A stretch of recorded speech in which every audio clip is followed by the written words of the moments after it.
A very good evening to all our viewers and welcome for the very last time here in the Tolerance Oval Abu Dhabi, where we're all set for the grand finale of UPRO Summer Cup Pro Edition 2026. We're expecting to have another blockbuster of a contest. Two teams who have played exceptionally well so far in this tournament, well deservedly have resisted a spot in the finals. It's Abu Dhabi Smashers taking on 7 Districts. Right then, just a short while ago, I was there in the middle with the two captains and the match referee for the flip of the coin.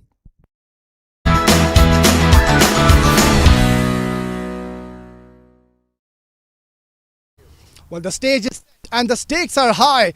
We're all set for the grand finale of UPRO Summer Cup Pro Edition 2026, and it has all come down to this. 18 days of absolute madness here in the Tolerance Oval Abu Dhabi, and we're expecting to have another blockbuster of a grand finale. It's now time to introduce you to the men who matter in the middle. On my left is Farman Ali, the captain of 7 Districts. On his left is Kamran Atta, the captain of Abu Dhabi Smashers. And on the extreme left, of course, is our esteemed match referee, Mr. Preetham. Farman, you've got the coin. Please give it a spin for the last time in this tournament. Heads is the call. It is tails. Farman Ali congratulation, ज़बरदस्त start, दिन का final में toss जीत गए, क्या mood है, क्या करेंगे? हाँ, बिस्मिल्लाहिर्रहमानिर्रहीम। हम बॉलिंग करेंगे सबसे पहले। अच्छा टूर्नामेंट गया, ठीक करेंगे आज तो ठीक रहेगा। हाँ इंशाल्लाह, जिस तरह का अब वेदर है, थोड़ी मिर्च चल रही है और ग्रिप थोड़ा सा होगा पिच में भी, जो इस तरह की पिच है तो इसमें हम इंशाल्लाह 150 के नीचे डिस्ट्रिक्ट करेंगे, बाद में इजी चेज़ करेंगे। बहुत ज़बरदस्त फॉर्म चल रही है आपकी टीम की इस वक्त, तो आपने क्या अपने बॉयज़ को आज बोला इस ग्रैंड फिनाले से पहले? बस यही बोला है कि अगर ये वाला दिन आया आप लोगों के ऊपर तो अब देखो आपकी मेहनत से, आपकी लगन से इस वजह से ये दिन आया है, आपको दिन देखना पड़ रहा है। अदरवाइज़ बहुत सारी टीमें ख्वाब होता है कि यहाँ इस दिन के लिए कि हम यहाँ तक पहुँचें, तो अल्हम्दुलिल्लाह लड़कों ने एफ़र्ट किया है, मेहनत की है। तो बस यही है कि इंशाल्लाह अपना पॉजिटिव खेलना है, जो लड़के जिस तरह करते आ रहे हैं बस उसको वही प्लान है कि उस हिसाब से रहें, स्ट्रेंथ पे रहें और इंशाल्लाह रिज़ल्ट अल्लाह के हाथ में है। बाकी अपनी 100% एफर्ट करनी है। फरमान अली ग्रैंड फिनाले, कोई चेंजेस? इरफान भाई ने और फरहान है। Best of luck, give us a good game Farman. Thank you so much. Kamran, unfortunately अब टॉस हार गए फाइनल में, अगर जीते तो आपका क्या प्लान था इस विकेट पे करने का? ऑब्वियसली हम लोग भी पहले बॉलिंग करते हैं क्योंकि थ्रू आउट टूर्नामेंट हम लोगों ने पहले बॉलिंग की है, लेकिन ये क्रिकेट है और फाइनल है, इसमें बॉलिंग आए या बैटिंग आए कुछ भी है तो करना है, नो प्रॉब्लम। हमारी बैटिंग सेशन भी अच्छे हैं, काफ़ी अच्छे लड़के हैं, कोशिश करेंगे अच्छा से अच्छा टारगेट दें। नए सरफेस के ऊपर बैटिंग कर रहे हैं, क्या लगता है आपको 7 डिस्ट्रिक्ट के खिलाफ कितना स्कोर रखेंगे तो ठीक रहेगा? इंशाल्लाह हमारे इन सब के साथ काफ़ी मैचेस हुए हैं, हम लोग यूज्ड टू हैं इनकी बॉलिंग से, तो इंशाल्लाह कोशिश करेंगे कि 200 तक करें। अबू धाबी स्मैशर्स वो एक वाहिद टीम है जो इस वक्त कोई भी एक मैच नहीं हारी पूरे टूर्नामेंट में, कैसा है मूड कैंप में? इंशाल्लाह ये रिवायत बरकरार रखेंगे कि कोई भी मैच नहीं हारे। इंशाल्लाह कैंप अच्छा है, लड़के एक्साइटेड हैं और फाइनल खेल रहे हैं और ये काफ़ी फाइनल खेल चुके हैं, लड़के यूज्ड टू हैं। कोई चेंजेस फॉर कामरान? जी एक चेंजिंग है, पृथ्वी आउट है और यायन इन है। Best of luck, give us a good game. Thank you. Well, that's the news, and the confirmation from the center is that 7 District, they won the toss in the grand finale and they've opted to bowl first.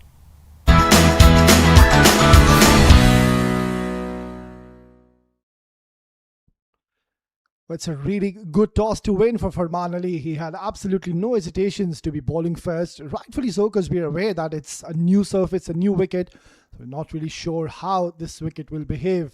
Now looking at the two playing 11s for this all-important grand finale, starting off with 7 Districts led by Farman Ali, somebody who is in ominous touch, very consistent with the run scoring.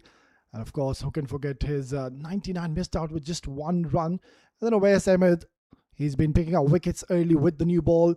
Raheel Ali, well, who can forget his heroics in the last encounter? 115 unbeaten, and that too in the all-important semi-finals. And Wahab Hassan of Tab Javed, Irshad Khan, Ahmed Tariq. Well, that's one man. It's a good little inclusion. And also good to see Farhan Khan and Irfan are included into the playing 11. Mohammad Omer and Muhammad Afaq. So we can see quite a few changes have been implemented by 7 Districts in the all-important final. And talking about a very strong-looking side of Abu Dhabi Smashers led by Kamran Atta. It's good to see both the captains are in great touch And also Ghulam Murtaza, Mohammad Nadeem, the left arm spinner, Umaid, Zia Mukhtar, Saurav Indigo, Wasim Anwar, Yain Kinrai makes it back into the playing 11, Anil Palekar, Danish Qureshi, and Shehan Dilshan. So it's quite a little balanced side if you talk about Abu Dhabi Smashers. Yes, both the teams, they have gone on to make a few little changes considering it's a new track. So quite a few bowling rotations. We talk about Farhan getting into the squad, Mohammad Irfan. We know how smart and a clever operator he is, especially with the old ball after the power play. Gets very, very effective. Right then, the two umpires making their way into the center for the very last time in this tournament. What a fine journey we've had so far. And also, I think we need to give a lot of praise to these men who've been making some exceptional decisions throughout this tournament. And we do expect another cracker jack of a contest. There you go. The player of the match in the last contest, Anil Palekar. Well, that is one confident man. Surprisingly, he didn't go on to play a lot of games early on, but then again, he's gotten a chance at the right time in the tournament. And my oh my, how brilliant was he in the last game. Well deservedly was the player of the match. And here they are, a young, talented side full of raw talent. 7 districts. What a fine tournament they've had already. And the good thing is that the top order batters, they are in great touch. And of course, how important is it when your captain is in a good form? And of course, we did see Farman Ali. He has already gotten plenty of runs, and surely he's in the top 3 batters in this tournament by far. He's gotten out into the 90s couple of times in this tournament. So yeah, that is one man you would expect to once again get into the runs, if ever so you are a 7 Districts fan. Right then, we're just seconds away for this exciting thriller of a contest. Good decision made by Farman Ali, knowing it's a new surface. So having so many quality bowlers in your lineup, such as Awais Ahmed, you've got the likes of Irshad, who does have quite a bit of experience to bowl with the new ball. And then very important inclusion for Farhan Khan. Well, that is one man that has been exceptional throughout this tournament. He's missed a few games because he was a little caught up with the UAE camp lately, but here he is, giving his services for his team, and that too in the all-important grand finale. On the other end, Kamran Atta, that's one man you would want to get rid of early on, because we've seen once he gets settled, once he gets his eye in the middle, it just becomes really tough to get his wicket. Right then, here we go. It's the grand finale. Awais Ahmed to start off proceedings for the very first time. Yeah, that's something which you would expect. Awais Ahmed is a bowler. We have spoken about him, the swing he has on offer, looks to bring the ball in towards the right-handers. It really comes in very late, and that's what it becomes so difficult for the batters at times to really judge the trajectory. And also talking about the one he's developed lately, the one which holds and goes straight as so, could be having a slip in place. That could be one of the options he could implement. On the other end, Anil Palekar would want to just continue the onslaught, the form in which he is so far.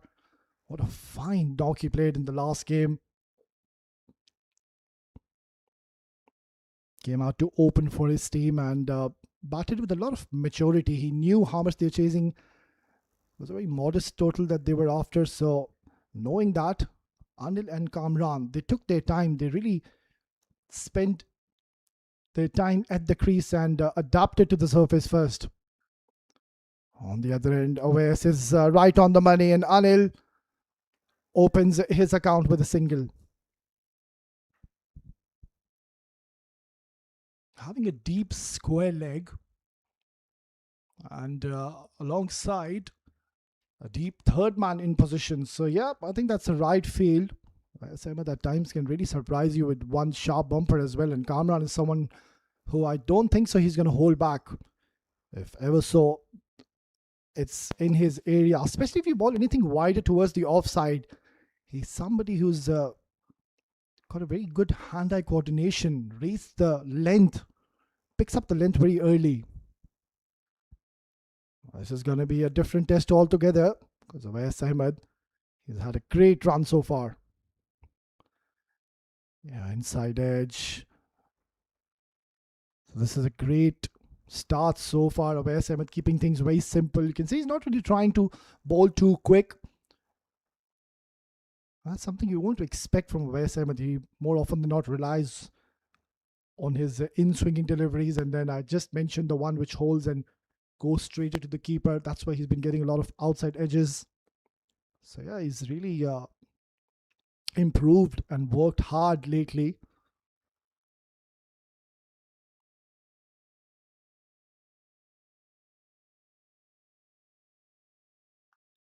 Well, I really like this approach from Owais Ahmed. When you know you're bowling on a new surface, it's a new ball, and your natural stock delivery is to bring the ball in. All the 5 deliveries, he's ensured he's bowled full. And that's a really positive approach as a fast bowler. As at times we see that the bowlers, they're not really sure with their lengths. They're more often not looking to bowl on the good length and just the back of the length deliveries. But for me, honestly, this is really the right way to go about.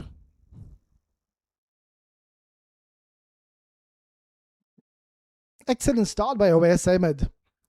1 for no loss after 1.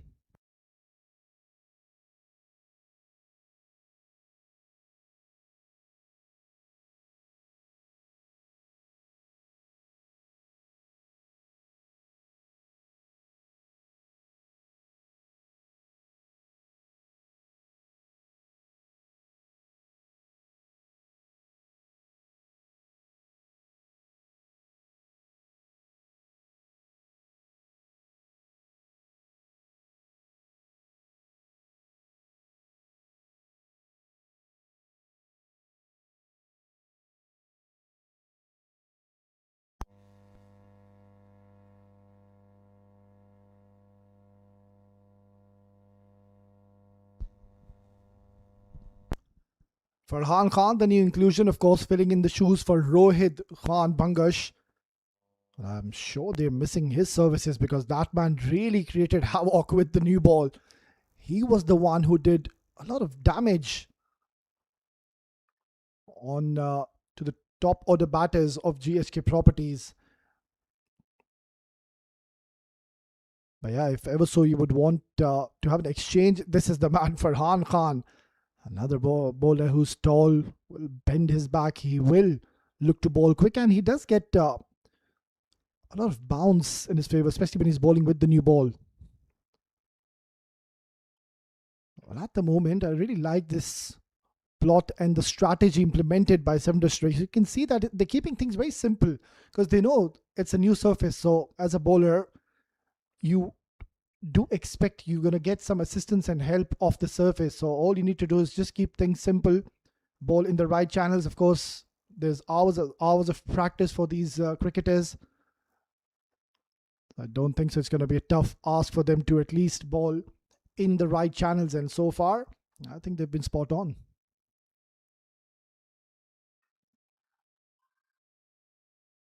So very watchful and a quiet start, which I believe is the right approach because you don't want to be losing early wickets, especially in the grand finale. It just puts immense pressure onto the next batters who are going to walk in.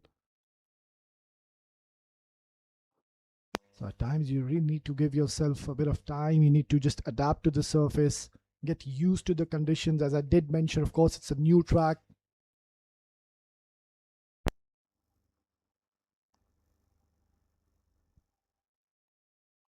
Oh, no real feet movement. It was more like a nervy stroke by Anil Palekar. There's a lot of chirping going out there in the center. You can just sense the energy levels are pretty much high for Seven Districts. They know that they've really worked so hard to reach into the grand finale. I mean, there's just one loss, and that too. I mean, I've spoken about that game many a times, that they should have gone on to win that game. And the team which they lost, it was Abu Dhabi Smashers. So there's a lot at stake for Seven Districts. Catch is, oh my word, now. Raheel, how did he drop that? Because that was right into his hands, and you can see that the captain, he's not all that happy with the effort. Again, the feet not going anywhere. Just throwing his bat onto it, but yeah, at this level, you do expect them to take these easy chances. And we'll have to wait how costly could this be proving, because that is one man who did the bulk of scoring in the last game. He was the player of the match. Anil Palekar played a chanceless innings, and now that he gave a chance that has not been grasped. But they're right on the money, Seven Districts. This is a perfect start.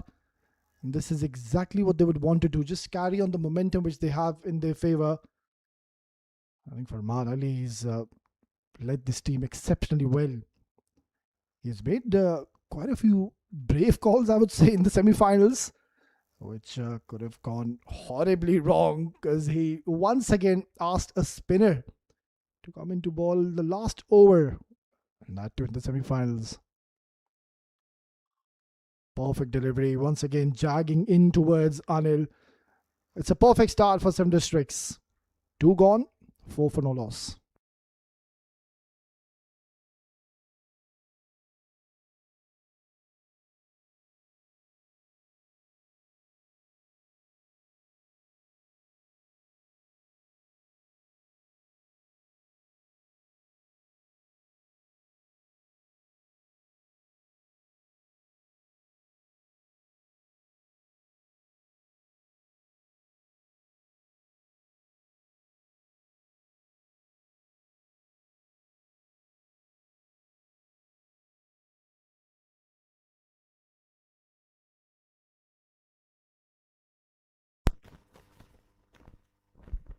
West ball, lovely first over. He's charging in once again. This is high up in the air, and I think he's got enough bat, but then again, the ball didn't have enough legs to travel towards the boundary.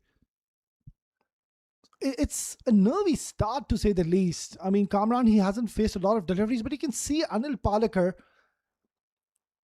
his feet movement, it's just that he's not been all that busy at the crease so far. It's more like a stand and deliver so far as to what we've witnessed. And against the quality of Awais Ahmed and Farhan Khan, you need to ensure you get your feet moving. You can't just stay there and throw your bat. Well, that's driven beautifully once again, but it should be cut off, so no boundaries. We're into the third over. It just shows that Seven Districts, they've come out with an intent, they've come out with a strategy, and so far they should be pretty much happy as to how things are going in their favor. He was a little expensive, Awais Ahmed, but picked up a very important wicket of Shahbaz Ali, got him LBW. So he got a wicket at a very crucial time, and that's what he does, Awais Ahmed. Gets you those important breakthroughs. A new ball specialist, very useful with the old ball as well. He's an asset really to have in your side. This is slashed away, and I think this time the ball will have enough legs to go towards the boundary. Yes, it does.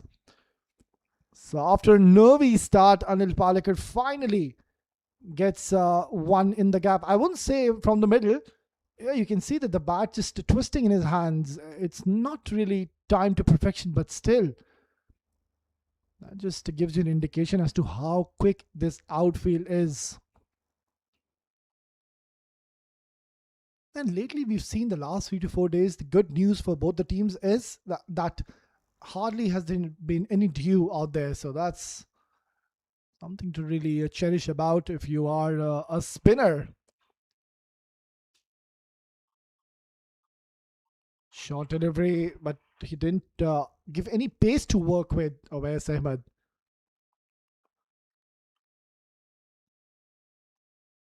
Now, talking about Awais, I've been discussing and we've been talking about Awais, that as to how smart he's been on regards to bowling in the right areas. But then again, that first over, and even now, yes, he's more often than not beaten the bat of the batter. But the problem is that it's not going to get you wickets because you don't have a slip in place, you're not having a gully.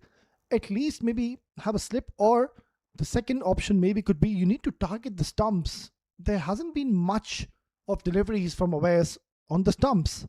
Again, that's too wide and it's once again being punished.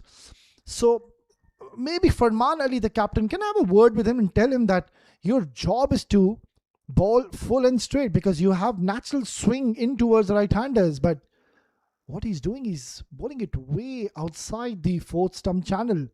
And that's easy pickings.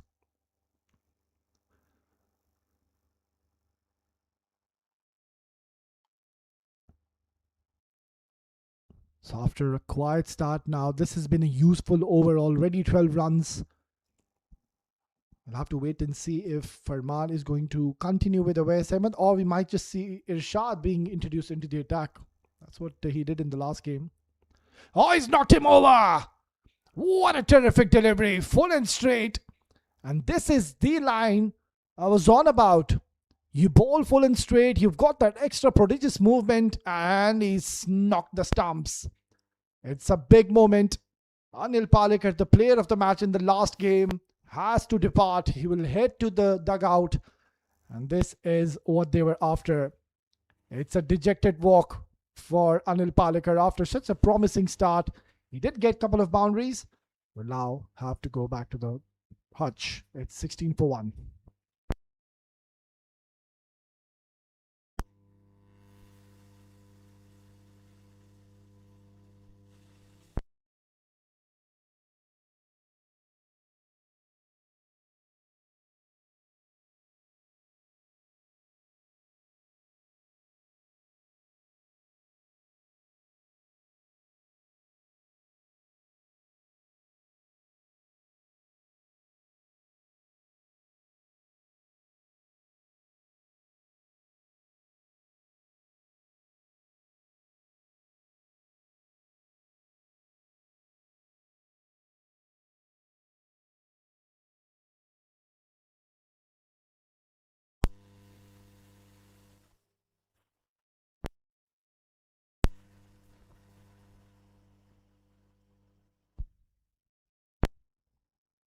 So much is going to be dependent on this man on your screen, Kamran Atta, the one who's been consistently getting runs from the top. As a captain, he needs to come hard at this big stage. Oh, this could be a run out. Careful, Yayin Rai. Where are you going? Young man, you've just walked in the middle. You don't want to be getting run out without facing a ball. That is, could be the worst possible way to give away your wicket. And that too in a grand finale. I think these two teams deserve to qualify for the finals. I did mention 7 districts, just that one loss, and that too against Abu Dhabi Smashers. Otherwise, they've won all the matches convincingly. Yeah, the semi-final was a thriller, which went down to the last over, but then who can forget that over from Nabil? Yeah, carefully tucking it.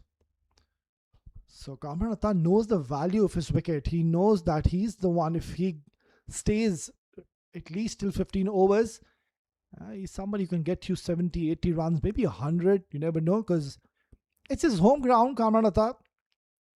Unfortunately, he hasn't gotten off the marks yet. That's something which you don't really see. At times, when he comes out to open, he likes to express himself. Maybe that little bit of pressure of being the captain and also going out to open because you know you've lost a wicket, and also the pressure of a final. Oh, nervy start here by Kamran. That could have easily gone chopped back onto the stumps. Hands on the heads for Farman Ali. Knows this was mighty close. Well, if ever so they go on to pick up the wicket of Kamran Atta, That will be a major blow to Abu Dhabi Smashers. If ever so you're a fan of Abu Dhabi Smashers, you would want that man on your screen to fire. He knows how to bat in these situations. He has been batting a lot in the grand finales and has been scoring plenty of runs going in the top order. But he's bowling exceptionally well for Farhan Khan at the moment. Beautiful. This is the perfect length and the line you would want to bowl as a fast bowler. I think the captain should be really happy as to what he's witnessing at the moment. Awais Ahmed was slightly wayward. I wouldn't say wayward, but the lines that weren't right. The moment he looked to bowl straight, he got the wicket because he's a swinging bowler. Really gets the ball in towards the right-handers.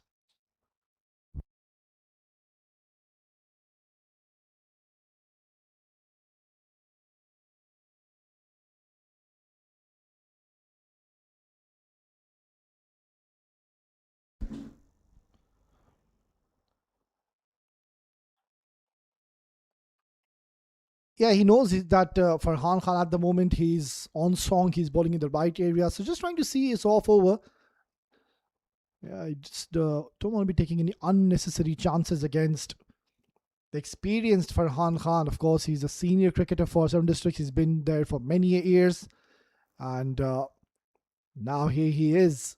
Missed out in the semi-finals, of course. These two in the frame, in the background, Irfan and Farhan.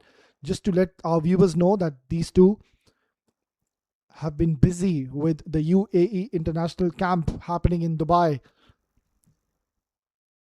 So you can imagine the quality and the talent of Seven Districts. Excellent over yet again for Farhan. It's 17 for 1.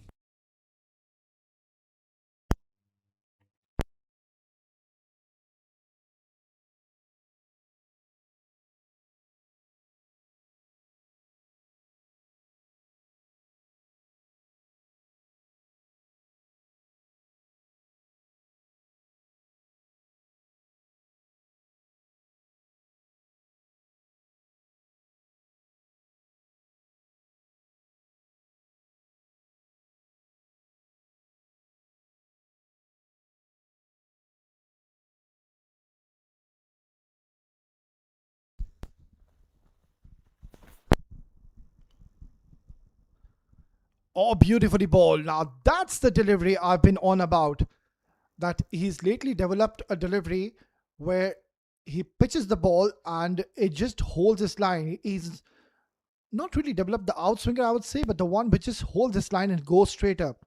So whoever so has watched and played a lot of cricket with or against Awais Ahmed, they know that Awais Ahmed is a bowler who brings the ball in towards the right-handers, but he's really worked hard and has developed this another excellent variation that he's bowled. And I think so far he's got a lot of success. Maybe a slip could be an option now that he is on song. This is a perfect start. They're not allowing the Abu Dhabi Smashers to get off to a good start, and that's all because of some very disciplined bowling.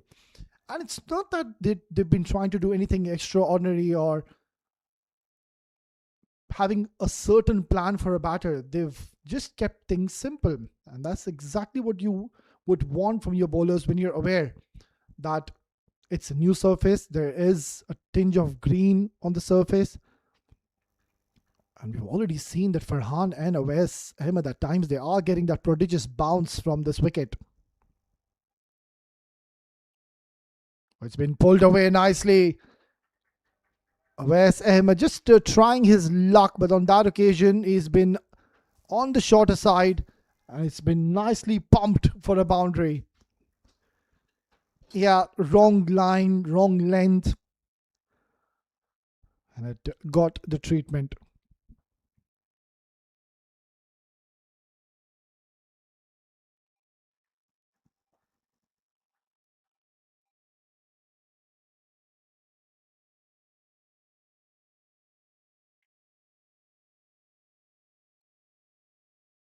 Yeah, the idea was right. Even if it's a full toss, it's completely okay. At least you're going for wickets. That's what you expect from Awais Ahmed. Farman Ali, I think he would have given a free hand that it's okay even if you bowl a full toss, because you need to take chances in the power play, and also they've gotten a wicket.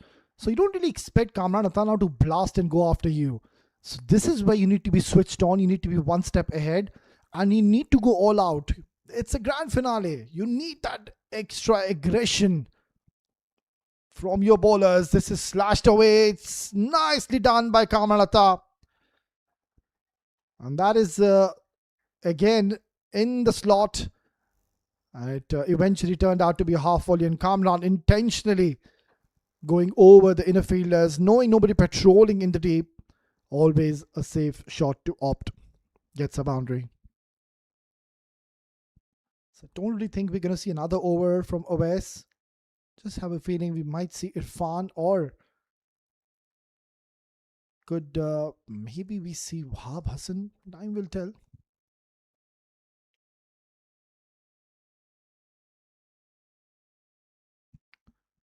That's been pulled away nicely. There is a deep square leg, so it will be a single to close out the fifth over. It's 26 for 1.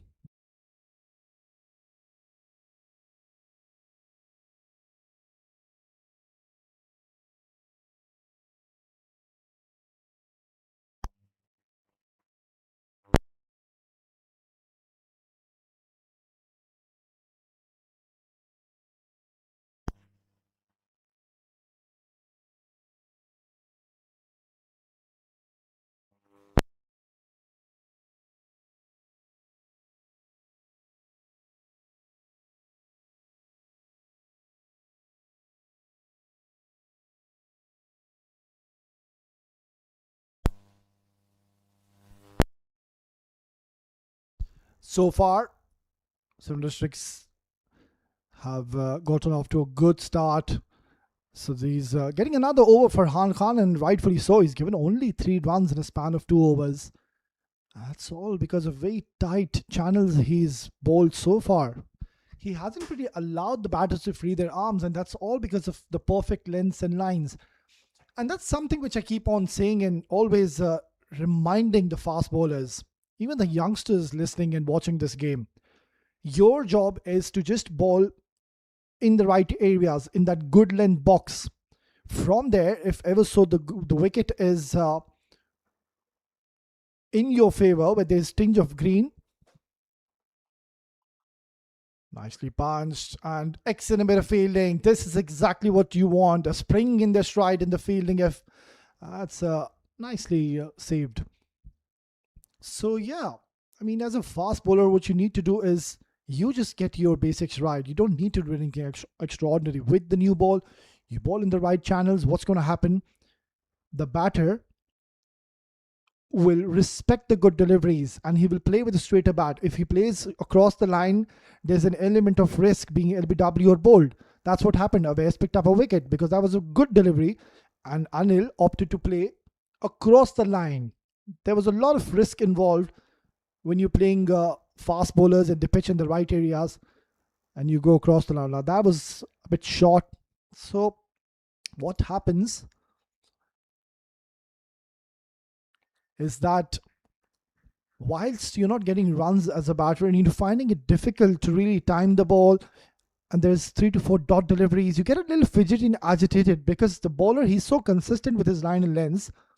It makes you do different things. It makes you do things out of the box, do extraordinary things like playing inside out, trying to step out, trying to create room, maybe shuffle across the stumps.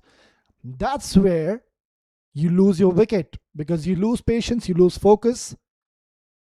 And this is where the bowler wins. Oh, brilliant. Excellent effort once again. Awais Ahmed, who's just finished his over. He has done a fine job in the deep. He's getting a lot of applause from his teammates. Yeah, he's a gun fielder.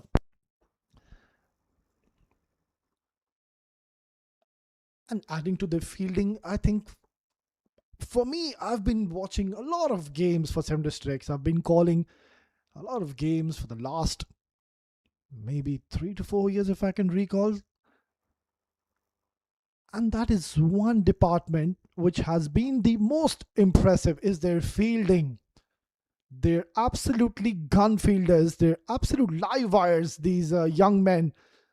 Now look at that. How quickly he's gotten rid of the ball. Brilliant. That's what you do expect from these men of 7 districts. They're all charged up. They know they've done the hard bit. They've worked so hard to come to this grand finale. I mean, what a thriller did we witness in the semi-final, which went down to the last over, and only 5 runs were needed in the last 3 deliveries, and it was Nabil's heroics. He cleaned up Sanjay Pahel. And yeah, from there was no turning back. And eventually, well deservedly for me, 7 districts went on to win that game. And rightfully so, here they are putting up a show in the all-important grand finale. Nicely done by Yayin. Takes a single. Power play is done and dusted, and surely it has gone into the favor of 7 districts. It's 34-1.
Yeah, this is a really good move. You need experience straight up after the power play. And I think it's a tailor-made situation for Mohammad Irfan. He's somebody who really enjoys bowling on these kind of surfaces where there is something for the fast bowlers. We saw Farhan, he utilized this wicket to his full potential, to his advantage. And on the other end, Awais Ahmed, just that second over, he was a little wayward, but then that one good delivery, that's what you need. You just need that one good delivery. And he picked up a big scalp. We know Anil Palekar could have made a vast difference if ever so. He was still out there in the center. The damage which he did in the last game against Dubai Royals, who can forget that? But yeah, it's a funny game. It wasn't his evening because he's, or rather, he was facing against one of the best quality lineups, bowling attacks we have in the domestic circuit by far. 7 districts. And even before the game, I did meet a few players, and I mean, they were so focused, they were so confident, they were in the ground way too early. They'd had a lot of drills, even though it's so hot and humid, but they know it's a grand finale. They work so hard. Oh, that's a very close call. It's been given as a 1 for the over. Irfan is not really pleased with the decision. So it's been given as a wide and it's been given as 1 for the over. So no more bumpers. That's his stock delivery. Usually he bowls shorter, rolls his fingers and packs his offside. But at the moment, it's a very interesting feel. He's got a deep square leg. He's got a deep mid wicket, and as we speak now, they've made a change in the field. Deep square comes in the circle. Yeah, he's a very clever operator. As Mohammad Irfan has started off with a couple of wides, but then again, once he gets his rhythm going in his favor, he's somebody who's so accurate. And what he does, it's not that he just comes in and runs and bowl and will think, right, these are my areas, this is where I need to bowl. No, Mohammad Irfan, he reads the batter. He bowls according to who is facing him. Now you will see the lengths he bowls to Yain compared to Kamran Atta will be a bit different. I think he's going to bowl slightly fuller to Yayan Kinrai, knowing that Yayan is not somebody who will look to blast him. He's a batter who will construct and build his innings. He will take time in the middle. And you need somebody like Yayan Kinrai to play the role of a second fiddle. Whereas Kamranatha, you do expect him to explode at any time. So I think he's going to be bowling him slightly shorter away from his arc towards the offside. Yeah, just there. Perfect. Very intelligent bowling. That's exactly what you need. I mean, you've been playing so many games against these cricketers, not only in this tournament, in the past. These members of Abu Dhabi Smashers and some districts, they're really good friends off the field. So I'm pretty much optimistic that they're aware of their strengths and weaknesses. And they've come really strong, some districts so far in the all-important grand finale. Straight away, there's a call of 2 because there's a huge pocket towards the leg side, huge gap. But then again, you don't want to be challenging the arm of that man. No way. Wahab Hassan, he's got a rocket of an arm. And I think that's the reason Kamran Yadav, he just straight away yelled to Yayan Kinrai, no way, mate, let's not take any chances against Wahab Hassan. Very surprising he didn't bowl in the last game.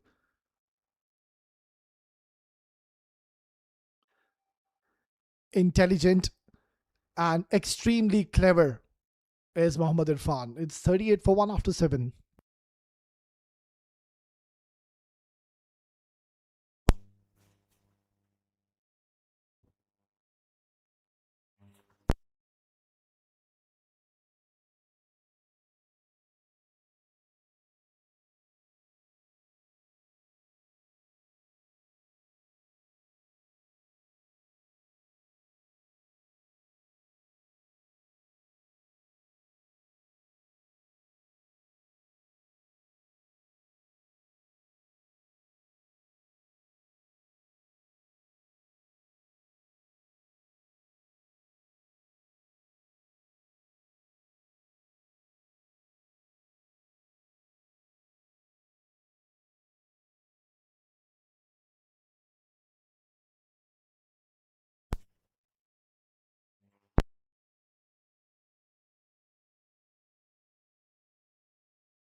But he's having a fantastic tournament so far. Irshad with the bat, with the ball. Loves to bowl with the older ball when there's not much lacquer on the ball.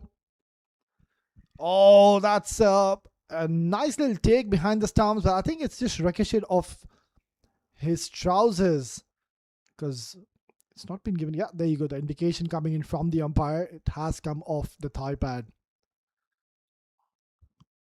But at some point, I think one of the batters, and really, I believe it has to be the captain to take the charge now. Let Yayan Kinrai construct and build an innings, just stay in their whole one end. If there is an opportunity, if there's a loose delivery, surely you would see Yayan Kinrai will take a full opportunity and try to get the full maximum results. But on the other end, they need to keep up with the net run rate, which is not looking all that bright at the moment. It's under 6. And honestly, against 7 districts, you need to get somewhere around 175, 180, knowing the quality of their batters. I mean, the form in which they are in. We start talking about the batters. Captain Farman Ali, he's the top run scorer in this tournament. One of the top run scorers. Raheel Ali, centurion in the last game. Also got a 19 one of the games. And then you've got this man on your screen, Irshad. How brilliant has he been there? And then you have Mohammad Irfan, who's been included in the finals. This is high up in the air. Could be a big moment. And he holds on to it for Farman Ali. This is a massive scalp. They've gone on to pick a wicket off the captain Kamran Atta. Clearly, you can see his innings wasn't going anywhere. But this is a very smart and a clever ball by Irshad. He came down the track, and this is where Irshad, he took all the pace off, rolled his fingers. It was a nice little cutter. It never really arrived at Kamran Atta. They've lost their captain, and Abu Dhabi Smashers, they are at the back foot early in this contest. It's 38 for 2.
Wasim Anwar comes at number 4 position. He's been promoted up the order. He's somebody who can just shift gears early on in his innings, and you would want somebody to now just come in and play a very brave and a courageous knock. I mean, they're in that kind of a situation that they can't really just stay out there and look to bat out till the 14th, 15th over. No, because you're not going to have many runs on the board. You need one batter who comes in now and blasts the bowlers. And I think that is the role now being defined for Wasim Anwar. That's the reason he's been sent up the order. So it's a gamble, but you need to take it. Why? Because you don't have many runs on the board. 39 for 2. We're already in the mid of the 8th over. So you need somebody to come in and provide you that much needed impetus into this innings. Just that little bit of push. Get a big over of 15, 20 runs just to ease and settle the nerves. And I think at the moment they're right at the back foot are Abu Dhabi Smashers.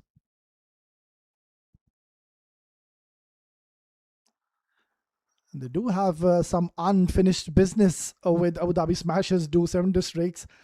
Just to remind our viewers, these teams have gone on to play each other in the group stage. And who can forget that game? It was such an electrifying contest between these two teams where Abu Dhabi Smashers, they needed 20 runs in the last over. Wahab Hassan was asked to bowl the last over. He bowled a dot. In fact, he picked up a wicket on the very first ball. So they needed 20 in the last 5 deliveries, did Abu Dhabi Smashers. And it was the heroics of Mohammad Farooq moment. Oh, that's not good. You need to be on your toes. Do not give any single run. And if this happens, I think straight away Farman Ali needs to get into the act and gather his team and tell them we're not having any of it. But it just looks like maybe he's done some damage to his shin. He will be needing some medical attention. It's 40 for 2.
Excellent.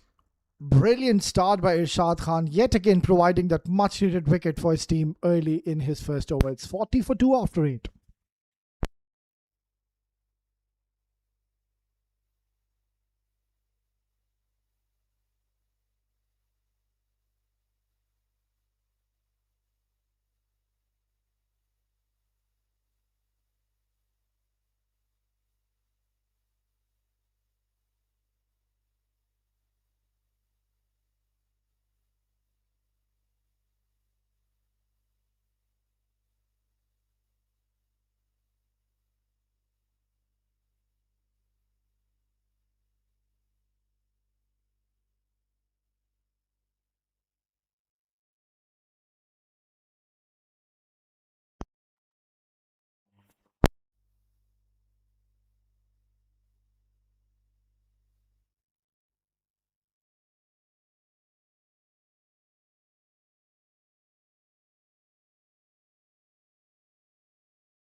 Well, now this is one man who was in the playing 11 the last game but didn't go on to ball.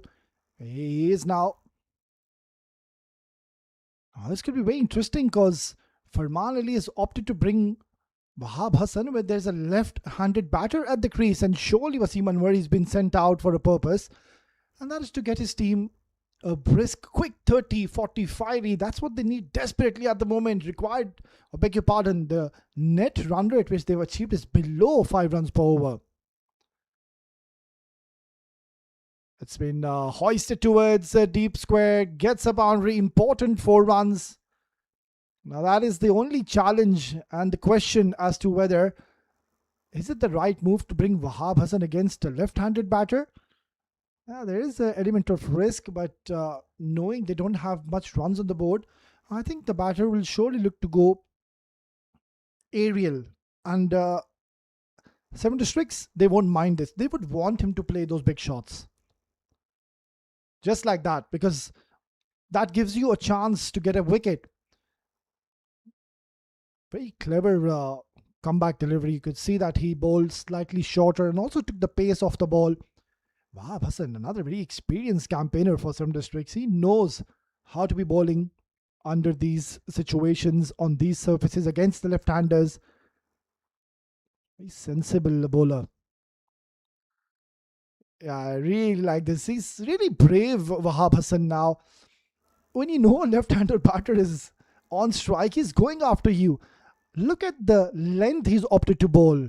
He's not really shying away from the contest. Again, very fearless approach by Wahab Hassan. And that's what you expect from these very, very talented cricketers. I keep on saying, and I've mentioned a lot in the past in the group stages game as to how this team was formed, Seven Districts. Majority of the cricketers from Seven Districts who've been a part of this system, they've gone on to get selected for the UAE camp and also have played for UAE cricket team as well for the national side. Irfan, you've got the likes of Saghir, now Farhan Khan is knocking to those. He's somebody who's played franchise cricket. Yeah, this team is one to watch out for the coming years. It's 46 for 2.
Yeah, just off radar on that occasion, Irshad bowled a lovely first over.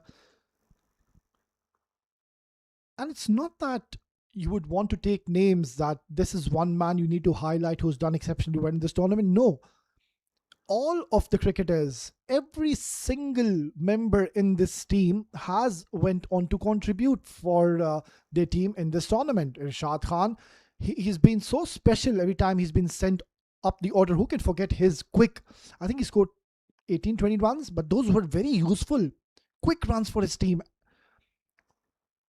They needed runs against GSK Properties. They were playing against one of the strongest contenders to go on to lift this trophy, but it was 7 district. They just did not allow GSK Properties to really have an upper hand in the contest. You keep naming them. Avais Ahmed, he's been such a clever operator. Irfan, you saw what he did. Then you have the lights of Raheel Ali and Farman Ali, very consistent with their scoring, have been ensuring that they've been setting the tone, laying the foundation in the platform early in the 6 overs. Aftab Javed, he hasn't gotten much of opportunities, but I remember when he got a chance to play, I think he did exceptionally well as well. So it has been a collective effort which this team has put into this tournament. They've come out really strong. They've come out with a purpose, and they mean serious business. And at the moment, they find themselves right at the top in this contest. Now, this is what they need to ensure. Do not lose in the grip. They need to ensure they even come harder in the next 10 overs. This is where Farman Ali needs to get into the act. This is where, of course, their coach Rizwan Arshad needs to get into the act in the drinks break and tell them, guys, you were brilliant. You did a fine job. You were impressive, but that's not enough. We need more from you. We need you to go all out in the last 10 overs, because this is it. It's a big stage. We've been working so hard for the last 18 days, and it has all come down to this. I need all of you to really pull up your socks and let's go for the kill.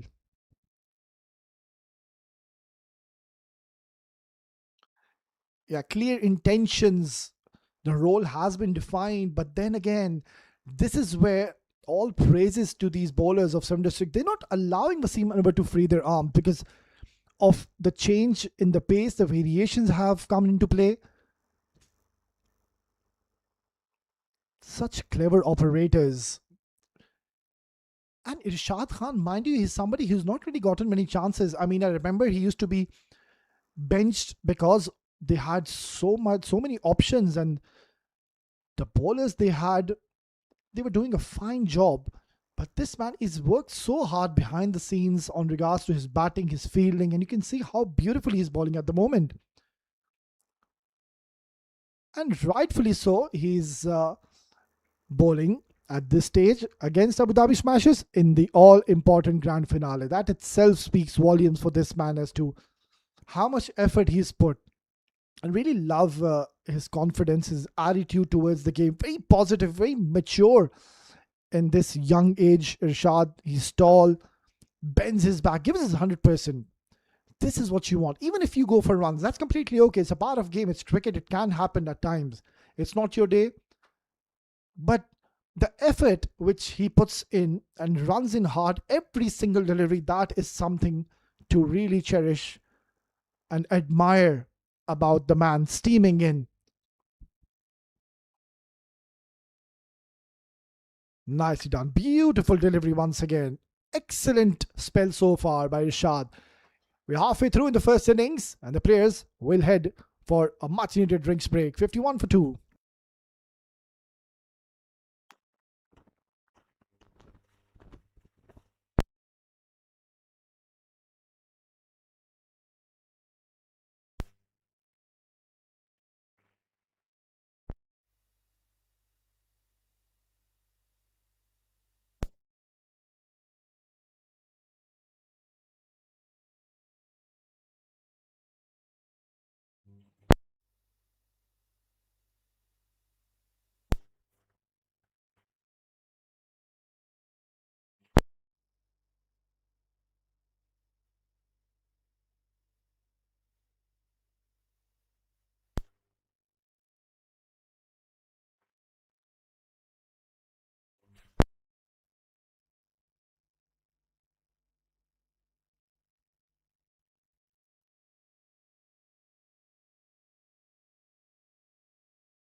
back after the drinks break. Now Abu Dhabi Smashers, they need to make a move on. Surely there would have been a long discussion during the drinks break, and Wasim would have a free hand to swing his bat hard on this. Now that's smashed away. This is a good start right after the drinks break, and Wasim Anwar, they need his services. He's been out there for quite a while now, and Wahab Hassan needs to be extremely careful. The margin of error is minimal if you're bowling against a left-handed batter, and that too against Wasim Anwar, will really look to go hard against you. And also it's the shorter part of the ground when you're bowling from the pavilion end. Deep square in position, deep mid, long on, long off, and a deep cover. That's the field setup for Wahab Hassan. This is hit hard, chance! Oh, could have been an absolute screamer. Full marks for the effort, but I really like this from Wahab Hassan. He was on the verge of picking up a wicket because that's a brave delivery. Look at the flight he's offered. But the smart thing which he did, he bowled it away from the arc of Wasim. But he's got a lot of bat on this one, so this is a perfect start. That's exactly what they need. They need one huge over to Abu Dhabi Smashers. Oh, that's cracked! It's gone out of here. What a massive hit by Wasim Anwar. He's turning on the heat, and Wahab Hassan now is certainly being put under the pump. Crack! Take that! What a fine stroke maker is Wasim Anwar, and surely he's enjoyed this nice little hit towards the cow corner. 14 runs have been looted already. Can he make this a 20-24 run over? Still 3 more deliveries to go. He's taking on Wahab Hassan. Again, he's gotten away with this, surely. He had a great chance to deposit this into the deserts. But that was exactly what I was trying to mention as to there's a big element of risk when you're bringing a left-arm spinner against Wasim Anwar, and you're not really sure as to how the wicket is going to behave because we're playing onto a different, rather a new surface. So he's on the move. That's what they need. And Yain Kinendrai now, he's slammed this down the ground. So this is a very productive over for Abu Dhabi Smashers. They need one more over, just like the one which they've already had in this. They've had quite a few runs. Wahab Hassan, I think he could have bowled, but maybe he could have bowled later once you get rid of Wasim Anwar. Another big shot. This could be a chance. Oh, he's picked up a wicket. There you go. Such a brave and a fearless cricketer is Wahab Hassan. You can see how nicely he's adjusted to his length, and he's just bowled slightly quicker. And Wasim Anwar, he had to drag it from the offside, and he's found the fielder. And he did show a lot of promise, but then will have to depart. And Wahab has the last laugh. It's 67 for 3.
Rashad will continue, and rightfully so, because he's bowled very economical so far. Now that's high up in the air.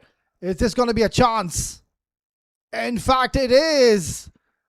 Back-to-back wickets. First, Wahab getting rid of Wasim Anwar, and now Yai and Rai. It's a brain fade.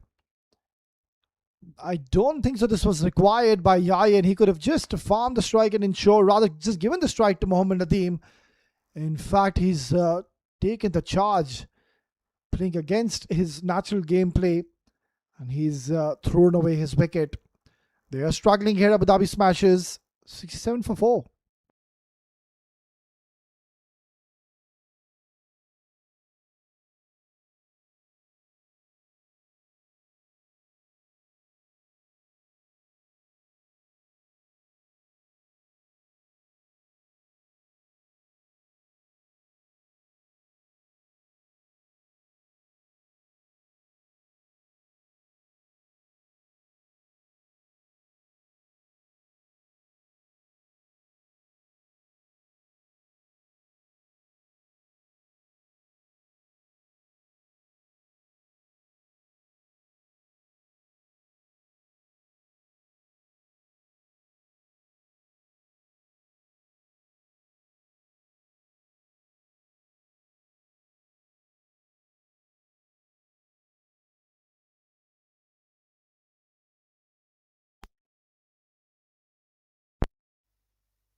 Irshad steaming in once again. He's on fire at the moment.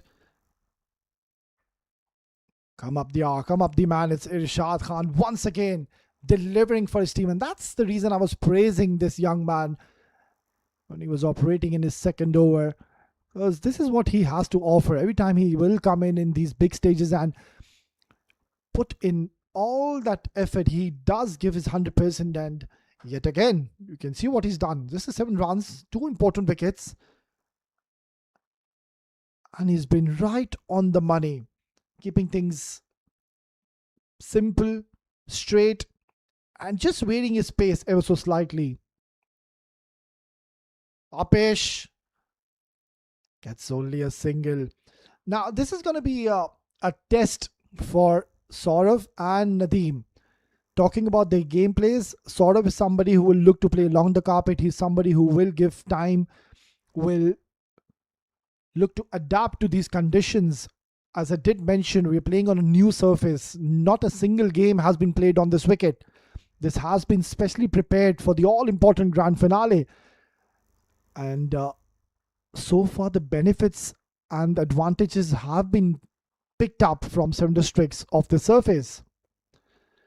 So, this could be run out. Surely, yeah, it is. I think that should be given. Oh, in fact, the umpire thinks otherwise.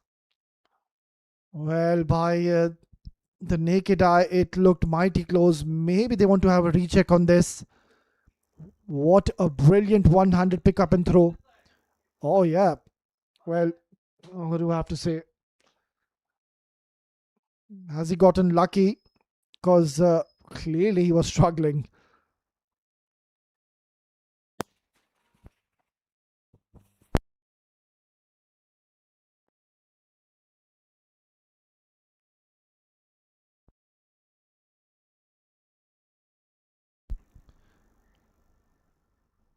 Well, there was never a single there. But Farman Ali, look at how quick he was to really release the ball. Yeah, that is... it's not even a small run out. That's a big run out, to be very honest. But yeah, well, umpires, they think otherwise, and he gets a life.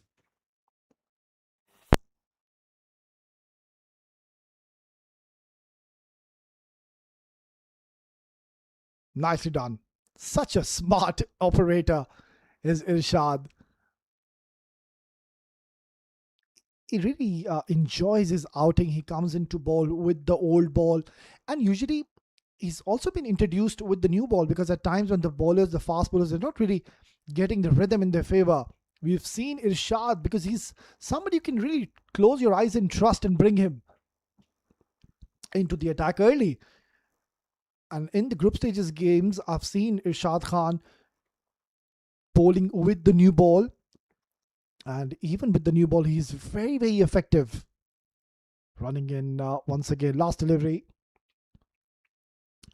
This is nicely crashed, and I think he's found the gap. Better effort was required. Maybe he could have put in the hard dive, but these are useful runs, which was quite over in the end. Somehow they've gotten a boundary. That's a very nice stroke. Excellent, elegant cover drive. Gets into the gap. Gets a boundary to close out to 12th over. It's 73 for 4.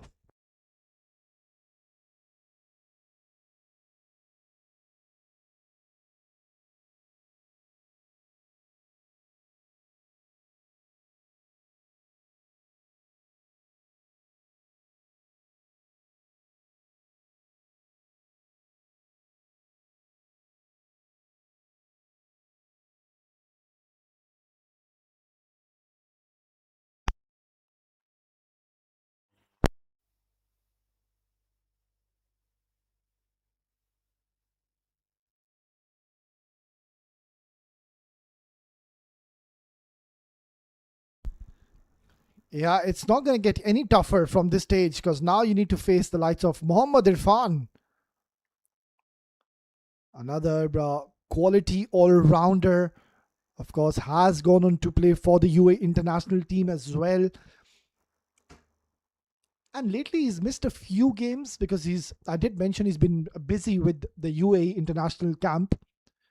So it's really good to see that he's given time for this grand finale. He's there. His services are here for his team. And really, this is a big inclusion because this man is one of the most smartest of bowlers we have in the domestic circuit. Look at this. And of course, by far, one of the best all rounders UAE cricket has ever produced is Mohammad Irfan. Another cricketer who has such an positive attitude towards the game. He's very down to earth person. Usually, if you talk to him outside the cricket field, is somebody who doesn't really have those long conversations. But then again, he's a very humble human being. Is Mohammad Irfan, very generous, and here he is. He's doing a fine job at the moment. Right then, now I can see a towel in the hand of Mohammad Irfan. Does that mean, or is it giving us an indication whether the dew has arrived? So that's going to be even more bad news for Abu Dhabi Smashers because they're going to be the ones bowling later on. And still, there's a lot of time. So as the evening progresses, you do expect even more dew to form.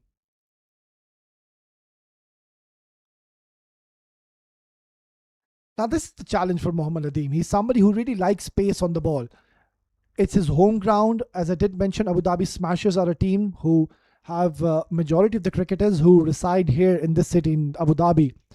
And this is one ground they've really grown up playing a lot of games in Tolerance Oval. And there's another one next to it. It's called Mohan's Oval.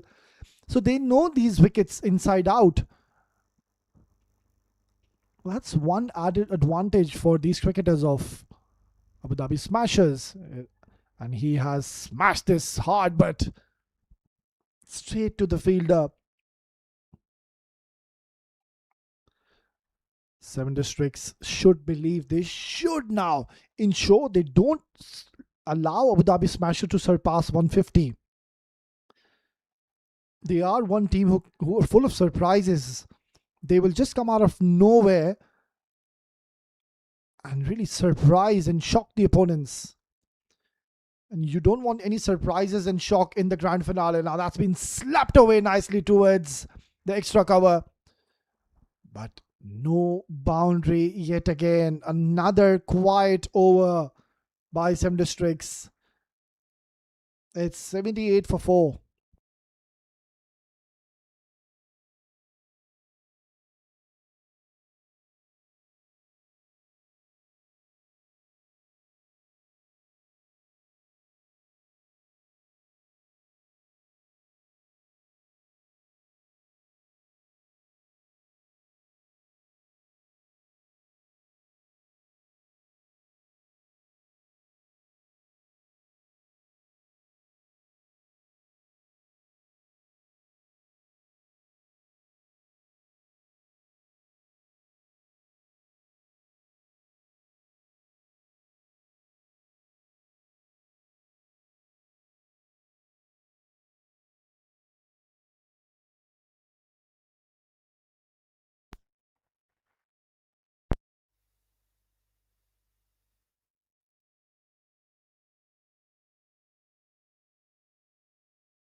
Irshad rightfully to continue. He's been spot on so far.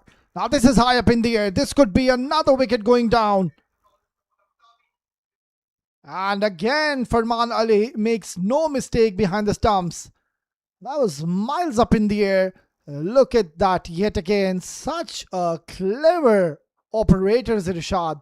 He saw Nadeem trying to create some room. This is where he yet again took all the pace off and has completely deceived him to pick up his third wicket. Now this is a match-winning performance by Irshad, and that too in the grand finale. This is not looking good at all if you are a Abu Dhabi Smashers supporter. They've lost half their side. It's 78 for 5.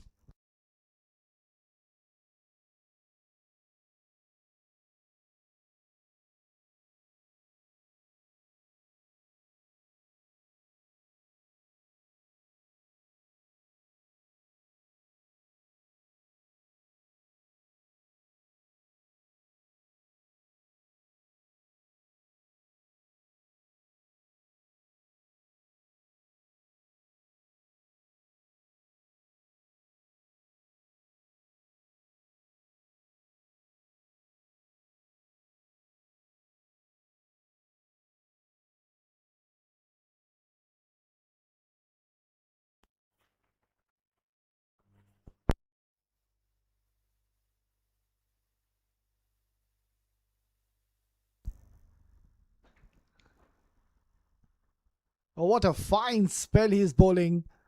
He's risen to the occasion. It's not that he's performing in this game. He's been so consistent with his overall performance. He's been taking some spectacular catches. He's come in and gotten his team those important runs every time it's required. And now you can see what he's done. 3 wickets, 13 runs, and he still has 5 more wickets to bowl. Ghulam Murtaza comes in. Now, if ever so you know who Ghulam Murtaza is, he's somebody who's got vast experience and he is a power hitter. Period. He is somebody who will not look to stay out there, look to knock for the singles and doubles. He is somebody who can completely tear the bowling apart. So you need Ghulam Murtaza to fire if you would want Abu Dhabi Smashers to be getting somewhere around 140, 150. If he departs early, I don't think so they're going to even surpass 130.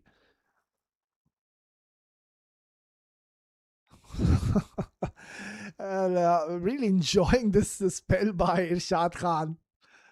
And this is what he has to offer. He's somebody who's read this surface very quickly. That itself is a testament to the fact that he's a very intelligent cricketer. He realized that pace on is not the right approach. Yeah, he's bowled a few sharp deliveries, but other than that, the majority of the deliveries he's bowled have been slower, shorter, if you talk about the length, and giving absolutely no pace to work with. What a fine talent. What an excellent prospect for the future of UAE. It's been pulled away nicely. Yeah, this is the one. He's been not bowling all that much, offering pace. It was short, and he's just pounced on it. Is Saurav, and he's got an important 4 runs for his team. Now, how many can they get to give something to their bowlers to bowl at? 155, 160 is possible if these two stay out there. Irfan, I think, will look to continue because he's been very economical, very difficult to deal with. Beautifully bowled, top class delivery. Again, pace off, slightly adjusting his length ever so slightly. So even though you can see he's considered just a boundary, how economical he's been. Just only 6 runs is what he's given. Impressive performance yet again by Irshad Khan. And surely he has done his bit with the ball. And he would hope his batting doesn't come because he comes somewhere around 5 at number 6 position. Last delivery for Ishad. And he is done for the evening with the ball. Excellent bowling performance. He's really put his team on the top with his bowling performance. 3 wickets, 20 runs in a span of 4 overs. Brilliant. 85 for 5 after 14.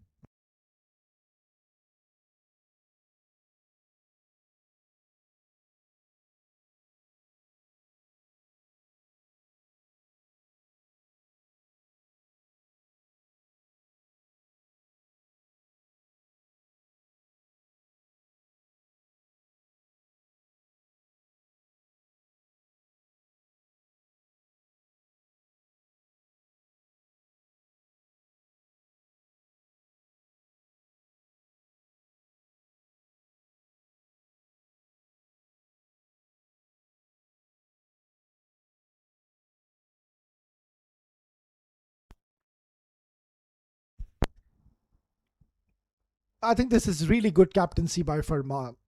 He's brought his premier bowler because he knows the destruction which Ghulam can cause, and that's the reason he's opted to bring one of his best bowlers early into the attack. Because now, if you talk about the resources he has from here onwards, so we have 6 overs now. Farhan is bowling 1.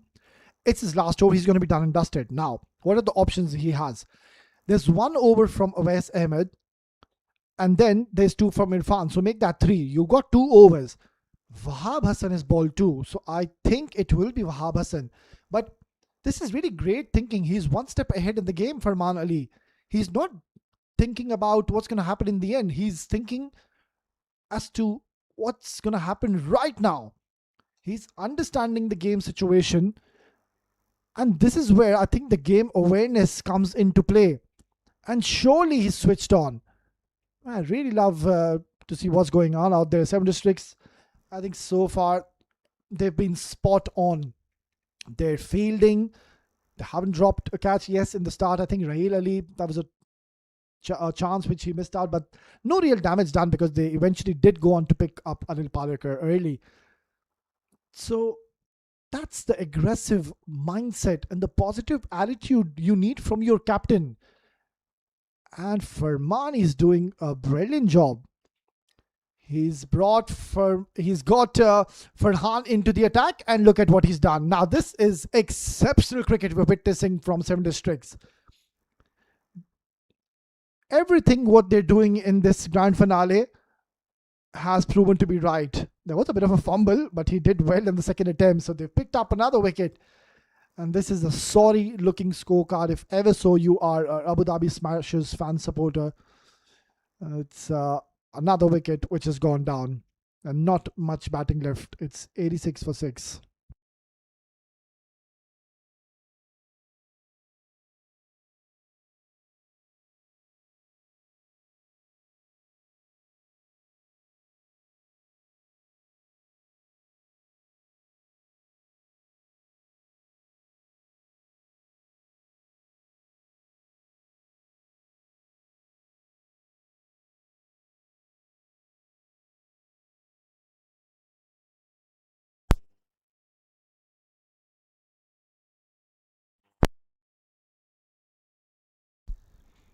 Yeah, whatever the advice is coming from Mohammad Irfan, I think Farman Ali will be all ears open. He will listen to any kind of advice from the senior member, Mohammad Irfan. So, yeah, I mean, he could have thought and brought Farhan Khan in the latter part of the innings, but then he realized that Ghulam is at the crease, Saurav is at the crease. So, why bring a spinner at this stage? This is the right time. I need to go for the kill because I've already gotten 5 wickets. That's why he introduced Farhan. And look at what he's done. He's picked up a wicket. So now the tail will be exposed early. So even if Wahab comes into ball those 2 overs, he'll be bowling to the tail enders. Oh, it's a great setup and excellent execution of the plan they've gotten in this grand finale has been mighty impressive.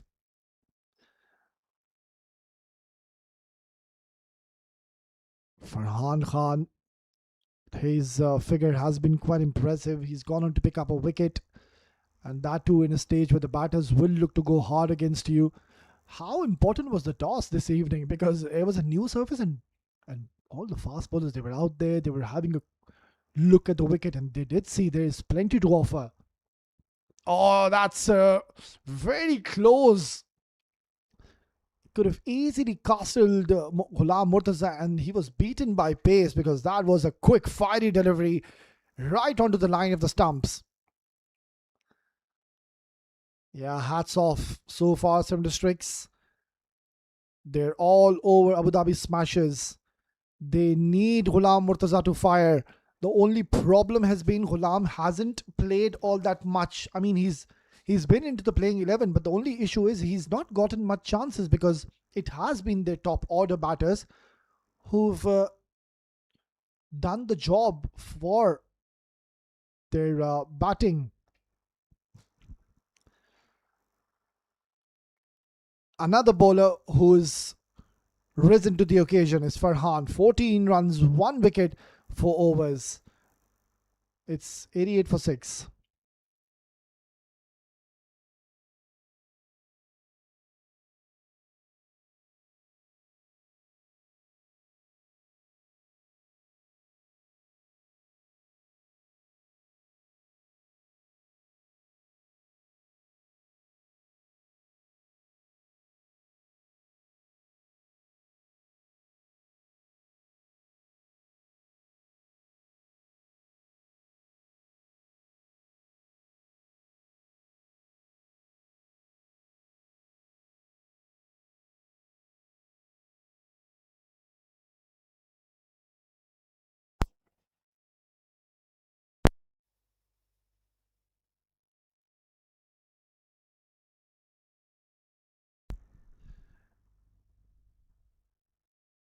We've now headed to the last part of this first innings, the last 5 overs.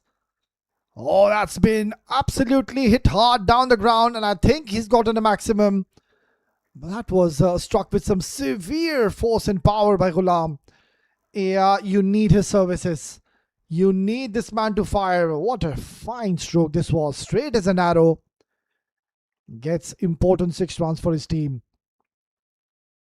Yeah, if ever so, you would want big runs in an over. You would want to have a good start to the over, and they have. That was a mighty hit down the ground. Ghulam Murtaza, he's a fierce striker. I've seen him taking games away from the opponents. Can he deliver? Still plenty of overs. Still 29 deliveries. Goes hard. This is in the air. And another maximum. Back-to-back maxis.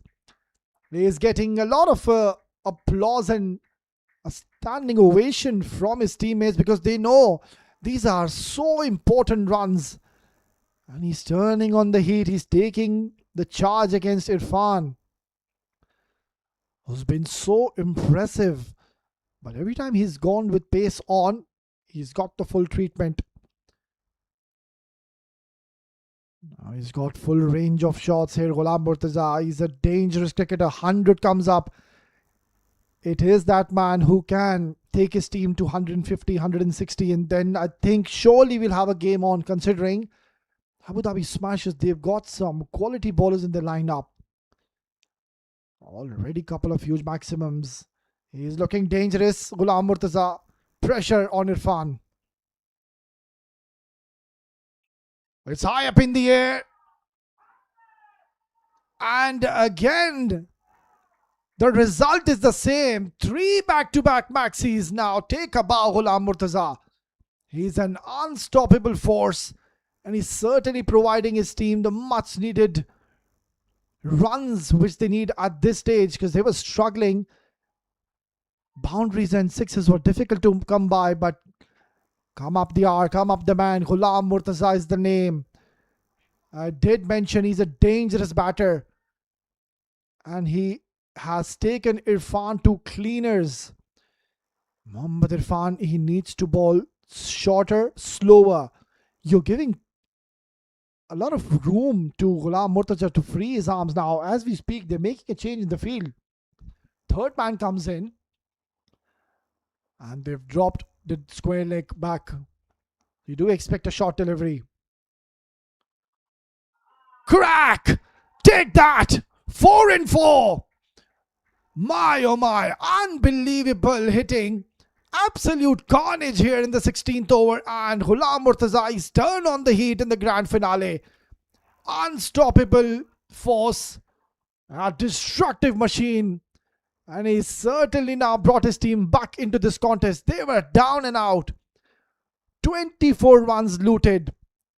Are we going to see a Yuvraj Singh special? Are we going to see 6 sixes? Pretty possible the way he's batting at the moment. It has been a breathtaking knock, to say the least. Ghulam Murtaza is really in that kind of a mood. He is on fire at the moment.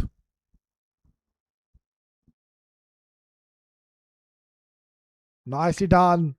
But even though it's a massive over, 25 run over, that's exactly I was mentioning, that they cannot take this game easy, because these men, they will come out all guns blazing in the second innings with the ball.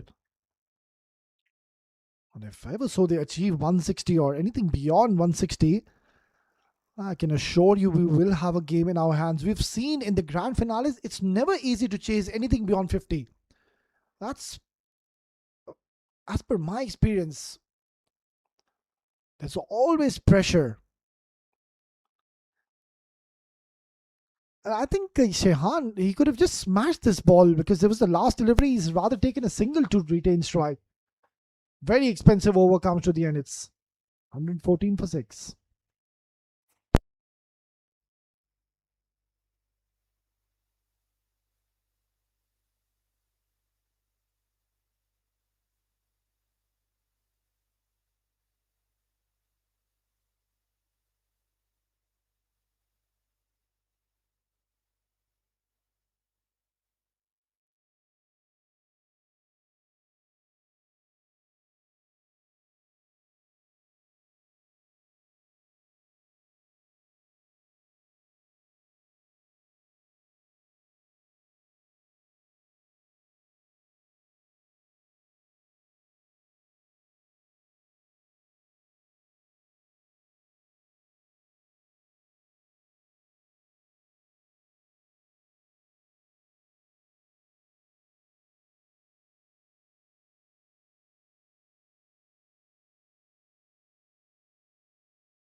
What an exciting over did we witness. That was quite surprising. Shehan taking a single in the last delivery. I think he surely would have had the license to go hard. Yeah, very smart cricket. Intelligent by Shehan. Now, I did mention that the resources Farman Ali has at the moment, because Farhan, he's done for the night. Irshad, he's bowled his 4 overs, and Awais, he's going to be bowling out his last over. So we have 3 more overs after this. Wahab Hassan has 2, Irshad has 1. Does he go on to introduce a new bowler, or will he trust Wahab Hassan and bring him into the attack? Because that is going to be such an interesting move. Because you have Ghulam Murtaza in the middle. Oh, beautifully done. Nothing much you can do. Oh, bit of aggression, sure, by Awais Ahmed, just reminding Ghulam Murtaza to stay where he is. You do not want to wake up this beast, Awais Ahmed.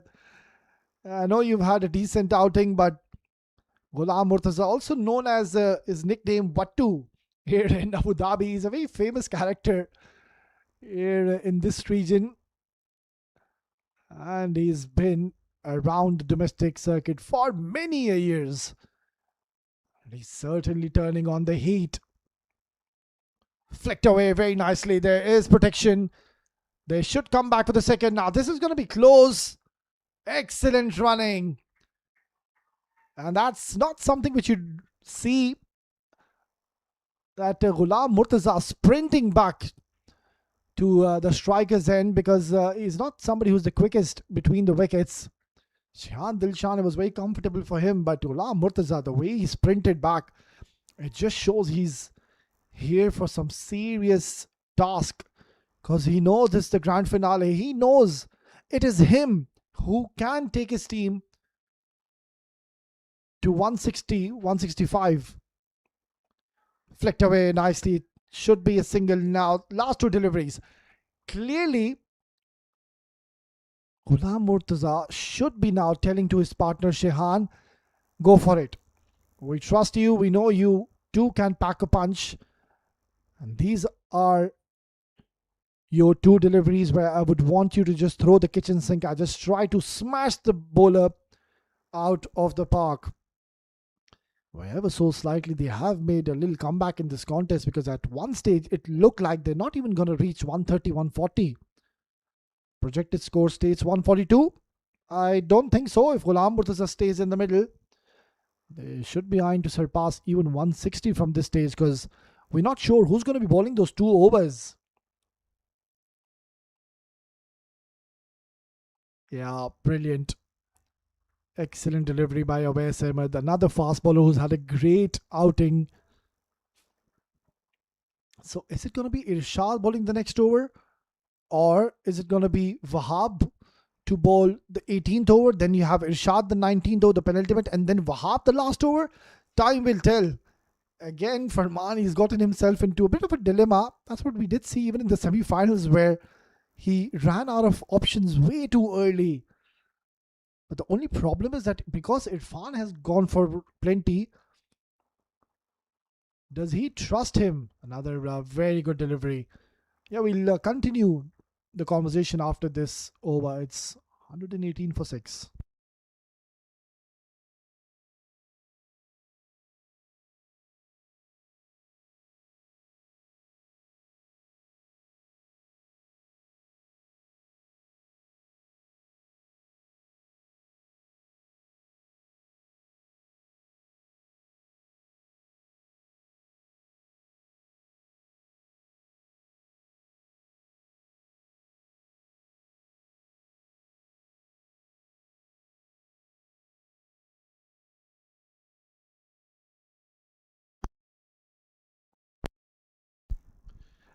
Yeah, I think he had no option. He had to go with Irfan. I understand he's given 25 runs in the last over he bowled, but then again, the only problem is he doesn't have an option. He has to go with Irfan, and let's see if it pays off. Another nice shot. He's hoisted away for a boundary. Another poor start to over number 18, and Irfan, he's been targeted by Ghulam Murtaza. And look at him go. He's tall, he's very strong in stature. He's 6'3", I guess. And when he gets going, best of luck to any bowler in the world, because he can certainly take the game away from the opponents very quickly. 36 in 15. This is such a vital innings from someone who hasn't really gotten many chances in this tournament. But hey, he is up for the challenge in the grand finale. Beautifully bowled. They ran the first one hard. Shehan is coming back. Oh, in fact, it's Ghulam Murtaza who's denied the second. I think they could have taken the second.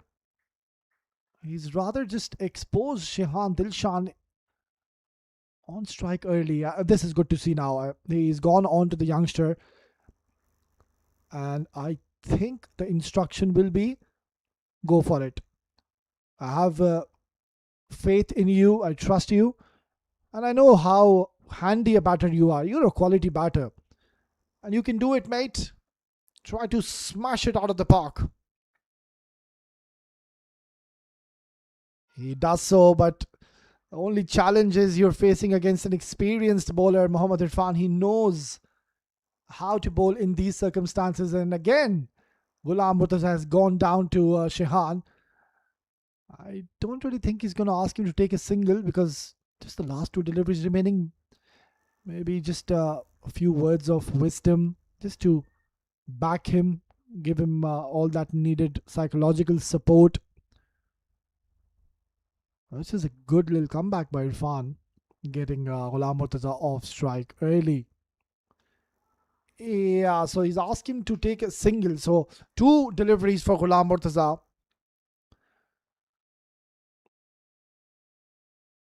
So I think we might see Wahab Hassan ball 1 over, because I don't think so. Farman Ali is going to be introducing a new bowler at this stage. Only 5 bowlers have been utilized, and all the 5 specialist bowlers have been utilized. So no part timers as of such. So after this, surely it will be Irshad, and who will bowl the last over? Does a spinner bowl a last over is the question against Ghulam Murtaza if he's there. Oh, that is going to be very tricky. He's severe against spinners. Oh, missed out. Surely he's missed out. I think it was there for the taking. It was short. It was down the leg side. Finally, it was in the circle. But lucky escape for Irfan. Yeah, it has been an off evening for Irfan. But he started well. The first 2 overs he bowled, he was very economical. At times, you can just sit back and watch what's happening, because Ghulam Murtaza is somebody who can really just destroy your figures, and that's what he did against Irfan. 4 sixes in 1 over, back-to-back 4 sixes. Make that another one. It's a boundary. Very useful runs in the latter part of the innings, and it's Ghulam Murtaza who's providing the much needed impetus into this innings. Such a brave knock. He came out of nowhere. His team was down and out. They were 86 for 6.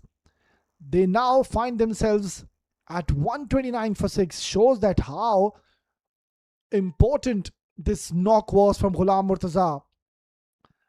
And really, we're not seeing this for the first time. It's not surprising at all. People who know who this man is, he's done this many a times in his career. He's somebody who doesn't really take pressure at all. Now, what does he do? Does he take a single to get on strike, or does he once again look to smash Irfan out of the park? Smashes him out of the park. Take that! Outrageous innings by Ghulam Murtaza. Absolute carnage here in the Tolerance Oval. And what a fantastic grand finale we're having. Bang he goes. Unbelievable hitting. And this man has certainly brought his team back out of nowhere. Last 2 overs remaining. It's 135 for 6.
There he is, Mr. Preetham, who's done a wonderful job throughout this tournament. Our match referee has been out there in every single game overseeing the proceedings. And hats off to him for his services. I think he's done a fine job. And surely, I think he would be enjoying this little onslaught, what he's witnessing. He too is a fan of cricketers who really look to go hard. He enjoys watching the ball sail all over the park, and that entertainment, that excitement has been provided by Ghulam Murtaza. Yeah, he's not getting any older. This man is Mr. Preetham. A very humble, such a generous character, really. I mean, off the field, every time you would have a conversation with him, it's a very pleasant moment to share any thoughts with this man on his screen. Hats off. And a big thank you to Mr. Preetham, our match referee. Raheel Ali charging in. Shehan goes downtown, joins the party. Now, are they missing a trick here? 7 districts is the question. Why would you give an over to Raheel Ali when you have Irshad Khan's over? This is such a risky move that they have opted to take. Because if ever so somebody can get the wicket of Ghulam Murtaza, it has to be Irshad. They've given the over to Raheel Ali before Irshad Khan, knowing that Ghulam Murtaza, he is destroying the fast bowlers. That is a very, very interesting move. I hope it pays off in their favor, because the way Ghulam is batting, don't think so he's going to spare Raheel. That's a wicket. So Shehan wanted to just carve it and slash it towards the point. The third man region wanted to go over his head, but Raheel Ali, that was a very smart delivery. He just took all the pace off, and there was no pace to work with. And it is Shehan who'll have to go just 8 runs, run a ball for him. It's 139 for 7.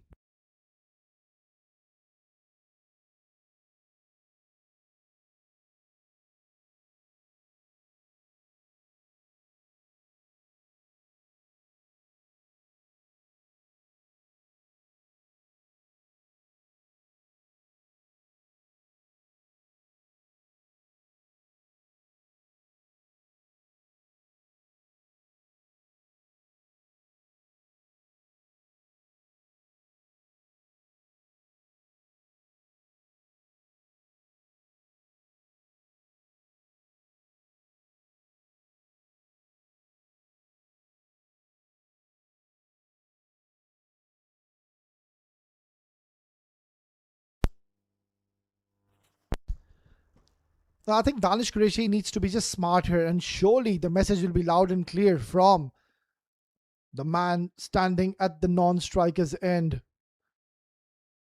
to take a single and give the strike back to Ghulam. In fact, he's found the gap. Oh, that's a poor effort to say the least. Why would you do that? And what is he complaining all about? I mean, it was him. He should have stopped this. It just went through him. Where was the dive? I don't think so the dive even was required. But this is ugly, to say the least. Really, this is a very poor effort. In the grand finale, why would you do that? And on top of that, there was a bit of complaint from him. Oh, I tell you, the pressure is on. That's what a grand finale has to offer. And now he's done the right thing. It's a bonus boundary from Danish Qureshi. So just the 2 more deliveries. Can Raheel Ali not go for a boundary in these next 2 deliveries? Ghulam, I think, will be sitting back and waiting, because he will be pretty much aware that Raheel Ali is not going to give him any pace to work with. So a couple of interesting deliveries loading. Oh my word, where has he tonged this? This is an unbelievable hit. Brings his 50 in style. And this has been an absolute breathtaking knock, to say the least. How did he generate that power? That's the question. Ghulam Murtaza, what to? He's brought his team back into the contest. 150 is on the board. And still 7 more legal deliveries to go. So that decision will heavily fail if ever so he gets another maximum. Already they've gotten 15 runs.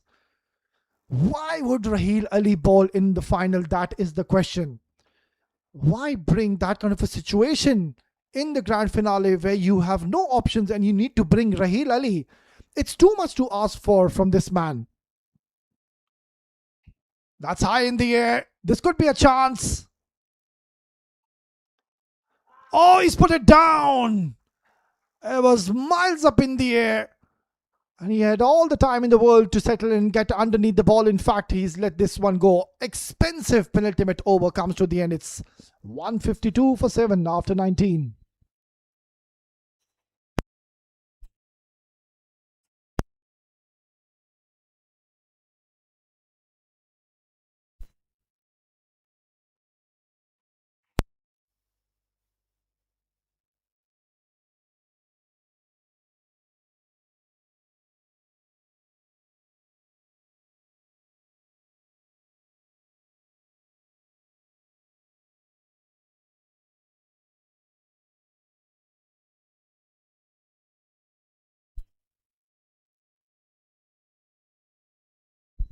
We're going down in the last over.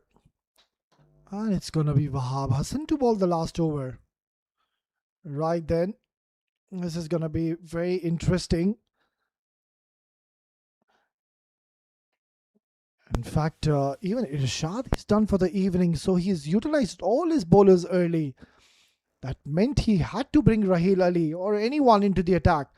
And now is in that kind of a stage where it's going to be Wahab Hassan to bowl the last over of this innings. Yeah, he's a brave cricketer, no doubt, Wahab.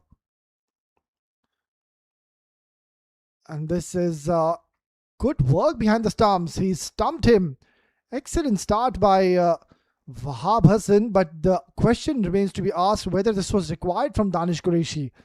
Why are you going for a big hit? Take a single and over to you, Ghulam Murtaza. Simple as that. Give him 5 deliveries. And even if there's a single to be taken, I don't think Ghulam is going to take the single. But then again, he's been stumped, which will mean there's a new batter. But the only good news for them is that was called as a wide. So still 6 more legal deliveries to go. It's 153 for 8.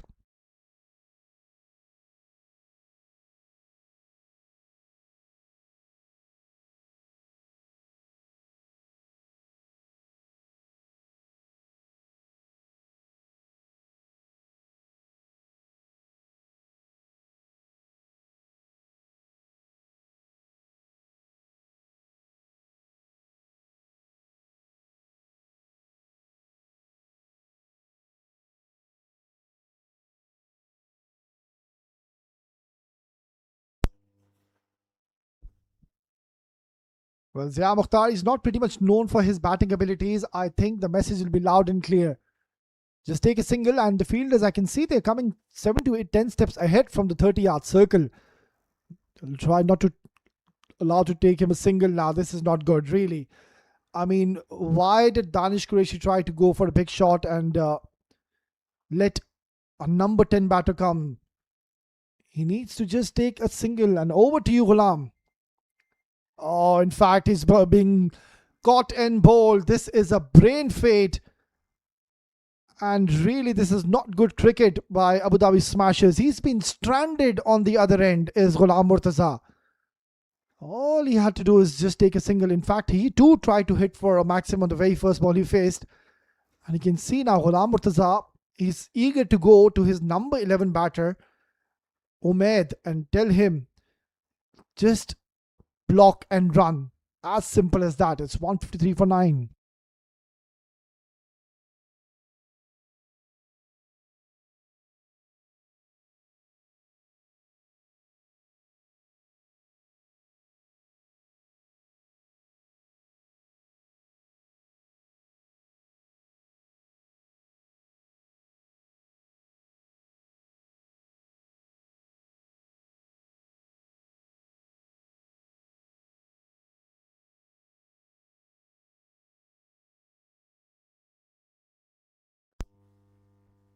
Still 4 more to go.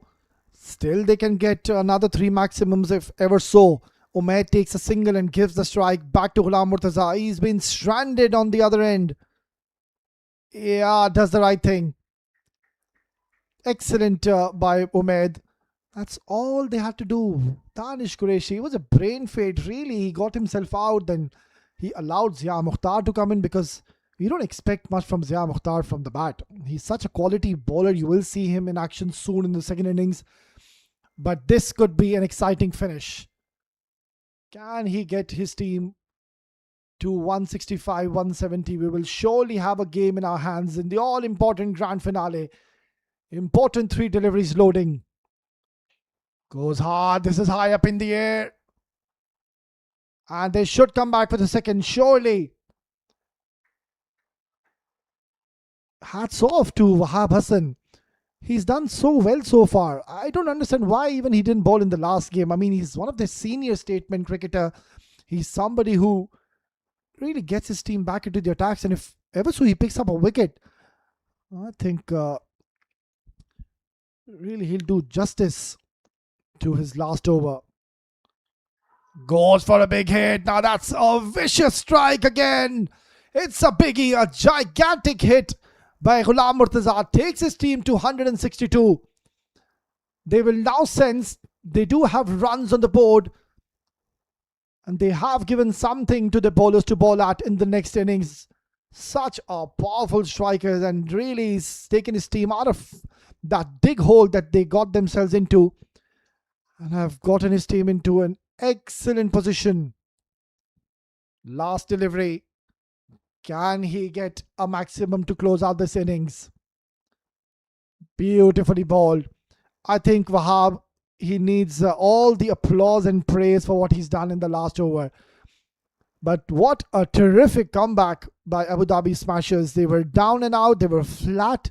Runs were difficult to come by. Hardly did we see any boundaries and maximums. Well, there was one man who had the courage and he stood tall. It was Ghulam Murtaza, unbeaten 64. Well, that's how the innings have panned out. Anil Palekar and Kamran just couldn't really get going. Yain Rai was struggling a little bit, and then Wasim Anwar, the onslaught came in. Saurav as well was demoted. That didn't work in their favour, and then it was the heroics of Ghulam Murtaza. Look at the strike rate and the carnage he's done. 64 in just 23 with 7 huge sixes to his name. Yeah, very impressive bowling display, but just that one bowler, Mohammad Irfan, 52 and 4, and then Raheel Ali, not sure why. Why did he have to bowl the penultimate over? That made a big difference. 17 run over. But for me, the pick of the bowlers, of course, Irshad, Wahab, and also Farhan Khan did a fine job. 7 extras, that's pretty much acceptable in a grand finale. Well, we've already had a very exciting first half of this contest, and soon we will find out if ever so 7 districts are going to chase this down. Time will tell. We will take a short little break and we will be right back soon with live action and the run chase. Stay tuned.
Welcome back, viewers. First innings done and dusted of the grand finale. 163 is what they've posted. Now Farman and Raheel, they need to be very, very cautious, smart in their approach. They know they're not really chasing a big target. Now that is one man who is in the form of his life. Raheel Ali, 115, unbeaten in the last game, semi-finals. Took his team over the line. And the chase is on. It's up in the air. And not the most convincing of strokes by Farman Ali. Was very tentative when he was trying to pull this. But what a recovery by Abu Dhabi Smashes from being 86 for 6 in 14.3. They found themselves at 163 in 20 overs. So they went down to play their 20 overs. That's why I think 76 they've missed a trick or two. Why was Wahab Hassan stopped from the attack? Why didn't he continue? Because the way he was bowling, he did exceptionally well. He picked up wickets for his team. He picked up 3 wickets. And then you give him the last over. That's too much to ask for from your bowler. And let's see if they can chase this down now. So much is going to be dependent on Raheel and Farman, the two batters who have been scoring runs in the first 6 overs. And also, they haven't been giving away their wickets. They've really ensured that they stay out there. They value their wickets. They know that so much responsibility is on their shoulders. And now it's the very last time we're seeing them in this tournament. No hiccups, no surprises, no mistakes. Can't afford any kind of errors here, some districts. And Raheel Ali Farman, I think all they have to do is ensure they don't lose wickets. Get somewhere around 40, 45 in the first 6 overs with any kind of chances. If it's there to be hit, go for it. Because obviously you got only just the 2 fielders. If it's a loose delivery, you cash on to it. But as the evening has progressed, honestly what I feel, the wicket has gone better. Because it was holding up initially. It was a new surface. Farman, the captain, winning toss and making the right decision to utilize this fresh track, bowling first. And all the fast bowlers have delivered. Awais, exceptional bowling performance. Farhan Khan gave only 14 runs, picked up a wicket. Irshad, just 20 runs in 4 overs, 3 wickets.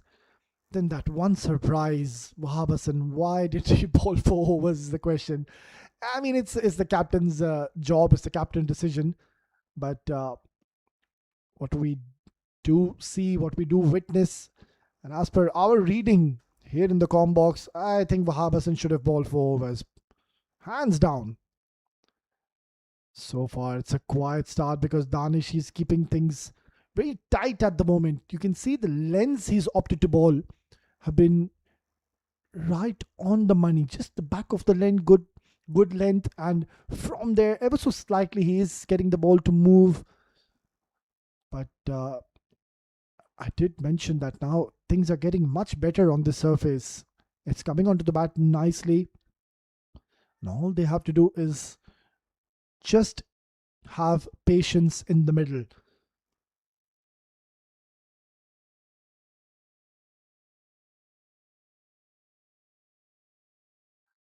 Beautifully punched. Will be a single. It's a decent over. 1 gone, 5 for no loss.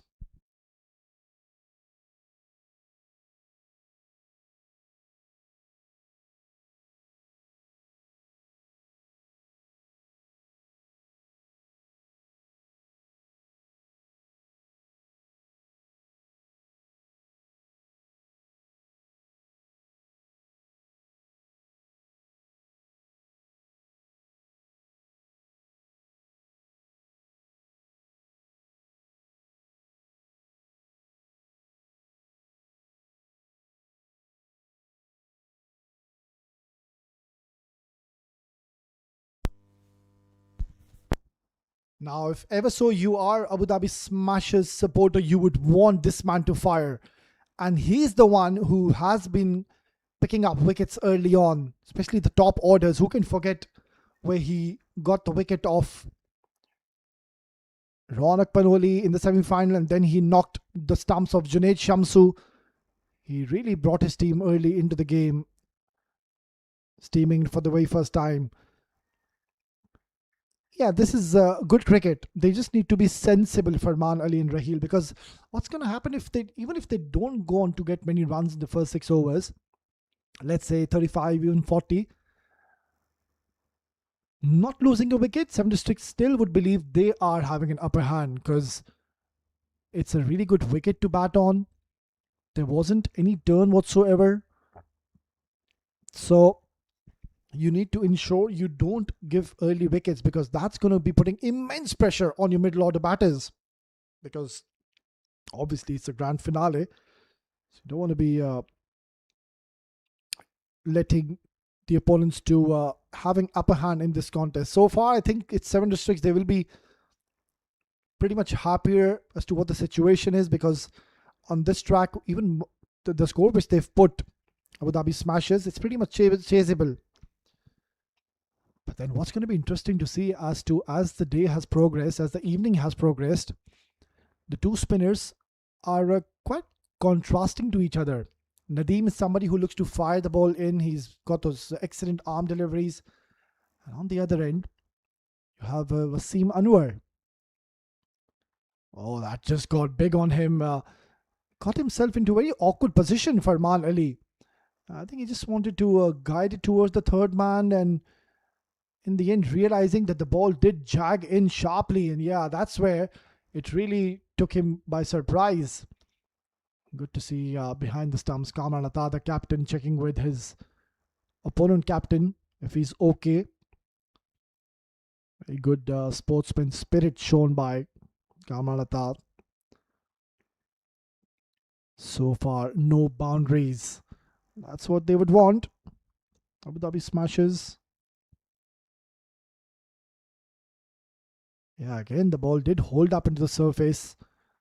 So they're taking their time in the middle, Farman and Raheel. And if ever so, they get Raheel Ali early in this contest, there will be a huge celebration, because they know this man is a serious threat. Even in the last game, we did see wickets were faltering from the other end. And it was Raheel Ali who stood tall, who batted with a lot of maturity, and at the same time he ensured he keeps the net run rate at check, and eventually went on to score 115 unbeaten. Well, this is up in the air. This could be a big moment.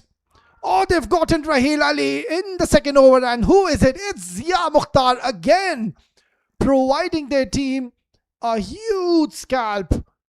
And again, you could see that the ball, it did hold up into the surface. So this wicket is certainly playing a few tricks or two. Yeah, excellent delivery. This is what has happened. Raheel Ali, he was early into his shot just because the ball, it did hold up. Easiest of chances, and that celebration, it states it all, because they know they've picked up the dynamite. It's a big wicket. It's Raheel Ali who has to go back.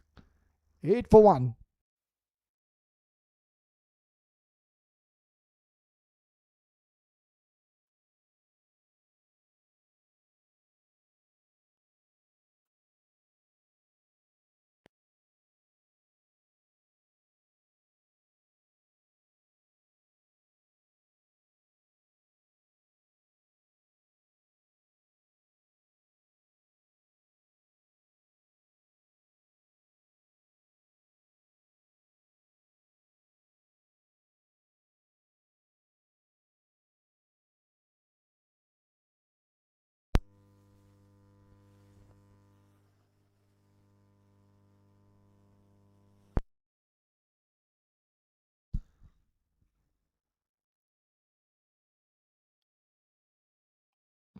Well, surely this man has to rise to this big occasion, because he couldn't really get going with the ball early on. Was very expensive.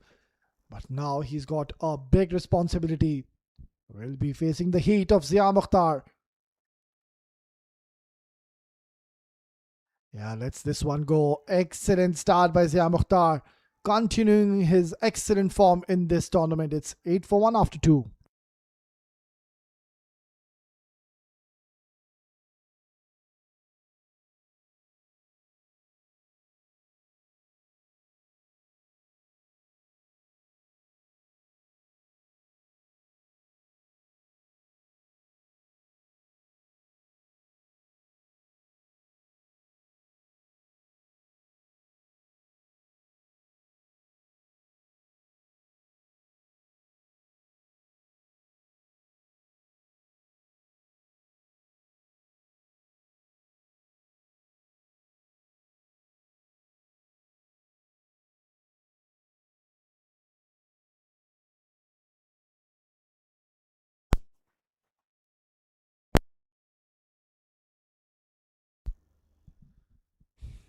Danish Qureshi to continue bowled a lovely economical first over.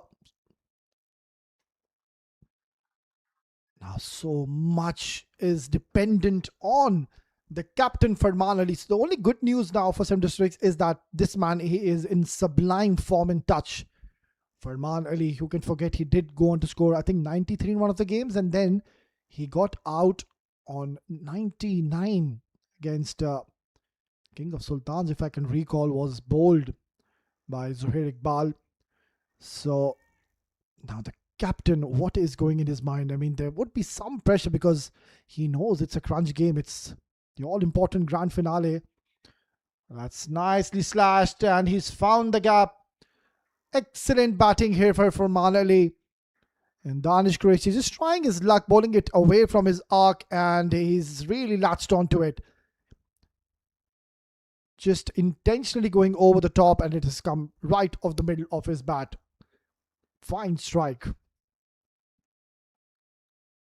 All they need to do is just ensure they steady the ship, just build a partnership, be it even if there's not many runs coming in, that's completely okay, because in a T20 format on this kind of a surface, the target being set, it is achievable because they do have depth in their batting. Oh, nicely crunched away towards the deep square, and excellent bit of fielding down in the deep by Anil Palekar. It just shows that they are committed, they're giving their 100%, they're throwing themselves around, and that is exactly what you would want from your teammates. You need to support your bowlers if ever so they bowl a loose delivery, because that wasn't the best of deliveries. It was short. He had ample time to really rock back at the back foot. But Anil Palekar does a fine job in the deep, saving a couple of runs for his team.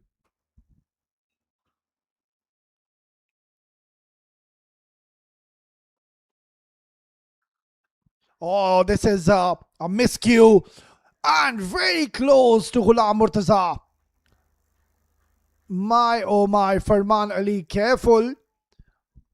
That ball was short, and I think he was just caught up in two minds, whether to slash it or just to defend it. And in the end, he was nowhere to be found. Got himself into a very awkward position, and this could have gone anywhere in the 30-yard circle, but lucky escape for Farman Ali. And from this shot, he needs to now learn quickly that he cannot afford to do that. His wicket will make a drastic difference, because these are the two batters who've been making the bulk of scoring, Raheel and Farman. So he really need to value his wicket and ensure that he stays right till the end, because Farman is that kind of a batter that at any given situation against any kind of bowling attack, he can really shift his gears. He's proven his worth and his skill level time and time again. And this is the last time we're seeing him in this tournament. Of course, we'll see him in the next tournaments, but then again, yeah, this tournament, we're going to see Farman Ali ensuring he takes his team over the line. We'll look to bat right till the end.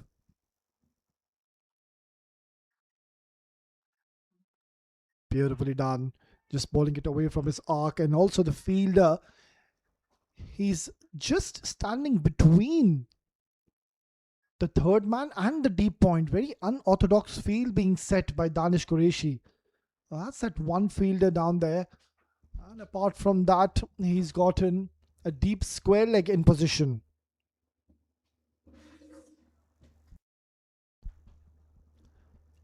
Just the one boundary so far in this over. Keeping things tight in the middle, Danish. Yeah, that's the fielder I was talking about. So it's going to be a single to close out the third over. It's 18 for 1.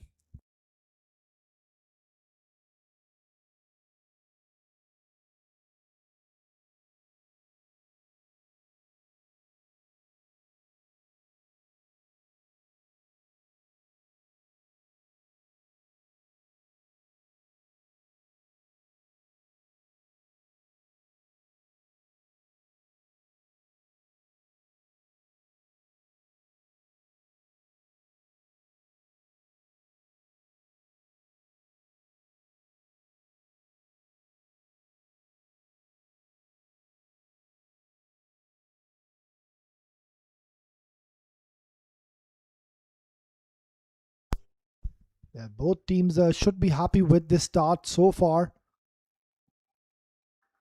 This is pulled and very close once again to the short midfielder. And that's not the first time we've seen Farman Ali getting into an awkward position. I remember in the first over, he wanted to smash Danish Qureshi, and by no means he got it from the middle of the bat. And then even the last over, we did see that Ghulam Murtaza was on the verge of taking a good catch. And now, again, Farman Ali, every time they've ball shot to him onto his body line, he's just getting a little uncomfortable. So maybe they do have a plan and a strategy against Farman. They surely have seen a lot of games of Farman Ali because he's one of the top scorers we have in this tournament. So, again, the ball holding into the surface. So, it just is giving an indication the surface is certainly doing a bit. It's not coming onto the bat nicely at all. It's pitching, it's holding up, it's slowing down, and then coming onto the batters. So this is where now it will get very tricky for the batters.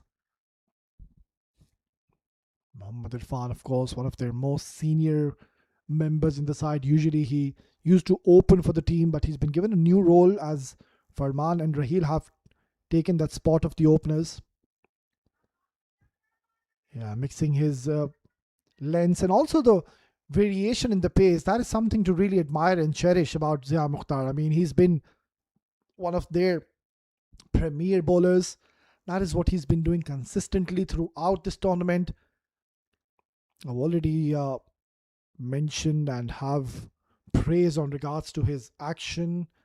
Comes pretty much close to the stumps, and fast bowlers nowadays, I mean, they're having a very strong core. That's very important.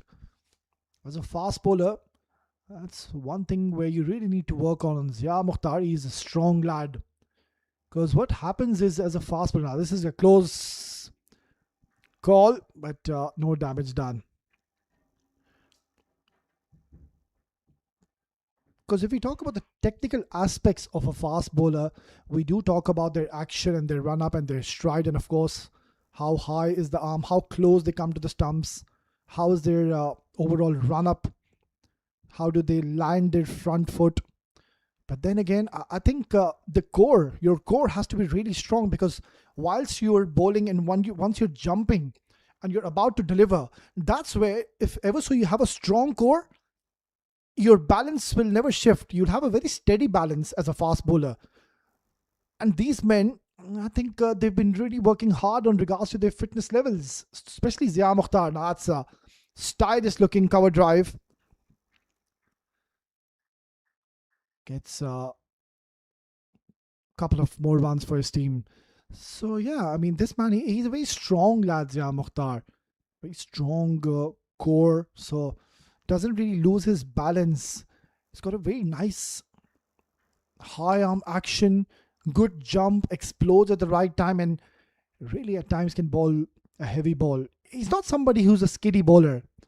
He's somebody who will get that prodigious bounce of the surface, and if ever so there is anything to offer for the fast bowlers, well, this is the man on your screen. He will take every single opportunity of the surface and use it to his potential.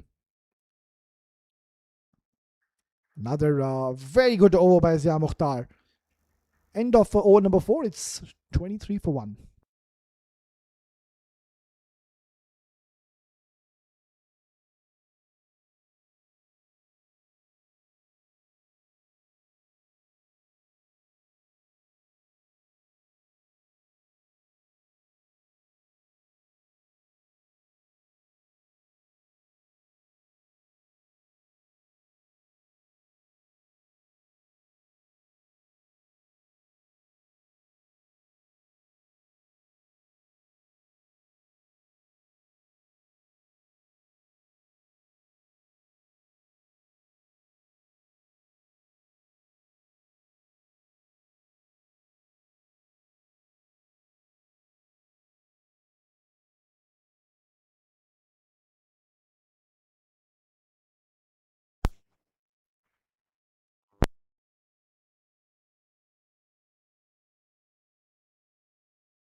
So just a couple of overs for Danish, and it's going to be Umaid being introduced into the attack. I think it's a wise move because Danish is somebody who really doesn't bowl with a lot of pace. If ever so you would want to use Danish, use him very early into the attack. Yes, give him the first over, give him the third over. That's it. Bring Umaid into the attack early. Danish, his job is done with the new ball. You will see him in the latter part with the old ball. Can nail in those Yorkers now. That's once again not the best of shot selections and very close. Well, I think direct hit, and maybe we would have a serious case of seeing another wicket in a form of a run out. Yeah, this man, he's got serious pace. I mean, he's much quicker than Zia. He's skiddy, very contrasting two bowlers. He'll run in hard. He can at times surprise the batters with the extra pace which he has on offer. This is going to be interesting. Oh, what a shot this is from Irfan. There was nothing wrong in that delivery. It's just a class and pure timing by Mohammad Irfan. He's read the length so early. He's such a stylish and an elegant cricketer, especially when he's always looking to play towards the offside. The margin of error is minimal against this top quality left-handed batter. By far one of the best left-handed batters we have at the moment in the UAE, hands down. And that's the reason, of course, he's lately been playing some international cricket for the UAE team. He's played a lot of games for Seven Districts, and lately, I did mention in the first innings that he's been very busy with the UAE international team. Of course, the camp is being conducted in the ICC Dubai Academy. So most of the cricketers of Seven Districts, they're giving their services to the UAE international cricket team. Oh, another fine stroke. Oh, nice little jump by Anil. And he's done well. He's an absolute live wire down there. Anil, we've already seen him save quite a few runs for his team. It's just got a feeling that we might just have a thriller in the making, because it's not that kind of a wicket where you're seeing that the batters are completely taking the game away from the opponents. The wicket is holding up.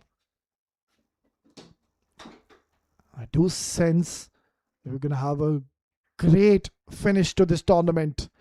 Wide signal by the umpire, rightfully so.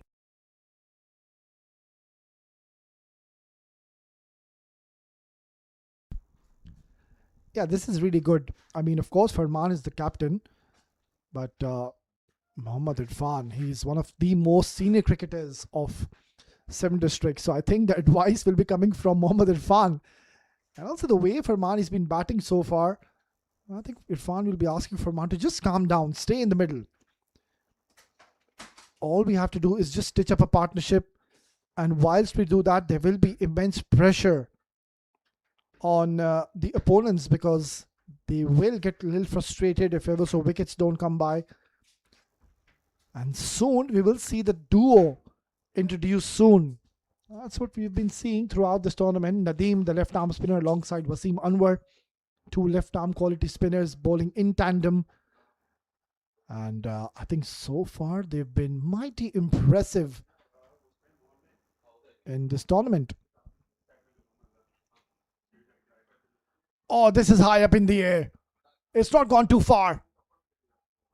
Oh, he's put it down. Now, you cannot afford to be dropping Mohammad Irfan early in his innings when he's in that kind of a form. Umaid, he's done the hard bit. He's bowled a slower delivery, enticed Irfan to go for a big shot just because it was a slower one. Mohammad Irfan, he was completely deceived and he gets alive. Catch goes down. It's 33 for 1.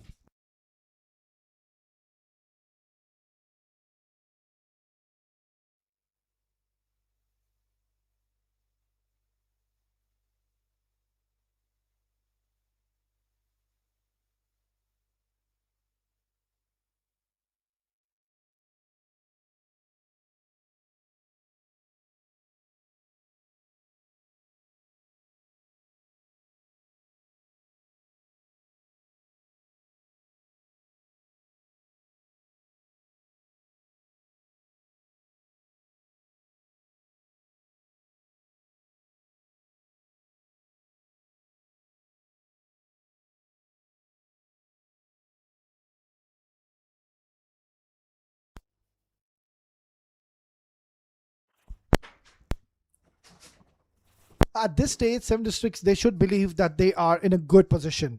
They know how much they're chasing. It's not that the required run rate is beyond their reach. All they need is one good over. That's it. If they get one good over of 14-15, they're going to be getting a good, healthy strike rate, or rather net run rate of 9 runs per over almost. Oh, what a catch! It's a big moment in the game. Farman Ali, the captain, will have to go. And he is absolutely shell-shocked. And the plan has worked yet again. Roll of the fingers. What a fine take. He had to balance himself, and he's timed his dive to perfection. A low catch taken. And they have gotten rid of the captain, who did get off to a good start but just couldn't continue on. This match is certainly on. It's 33 for 2.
Ahmed Tariq walks in at a situation where they still need 131. It's a long way to go.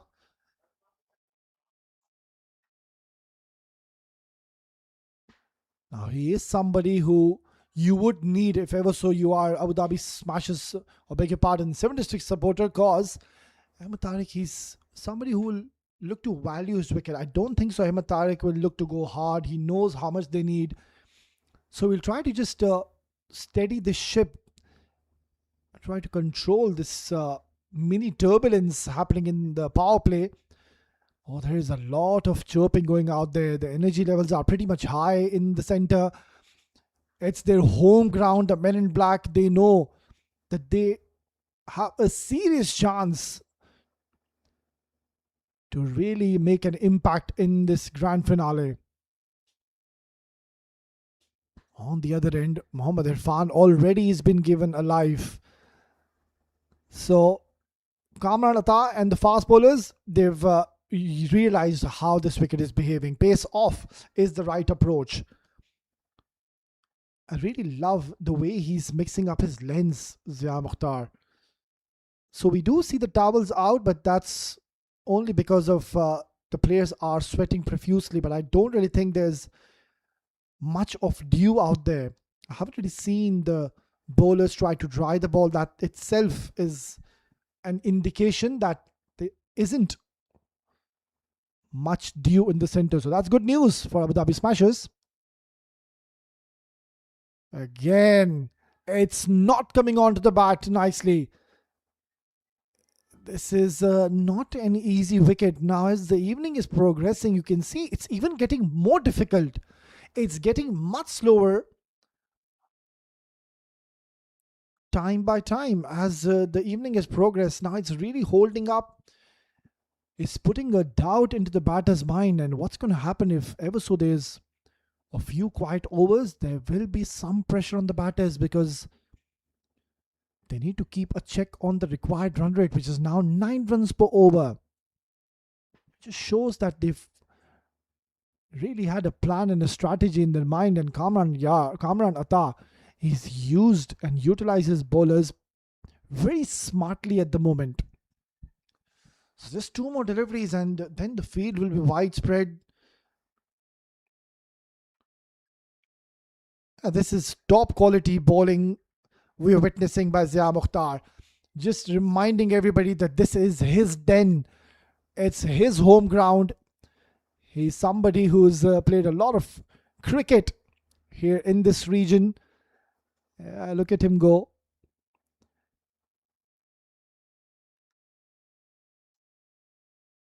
He's doing a fine job for his team. He's got a good smile on his face because he knows that he's done exceptionally well for his team. Don't really think so. They're going to give another over to Zia. He should be held back because we know how useful he becomes when the ball will become old. So you might see Umaid to continue and Nadeem or Wasim will be introduced into the attack once the field is widespread. Last delivery of the power play.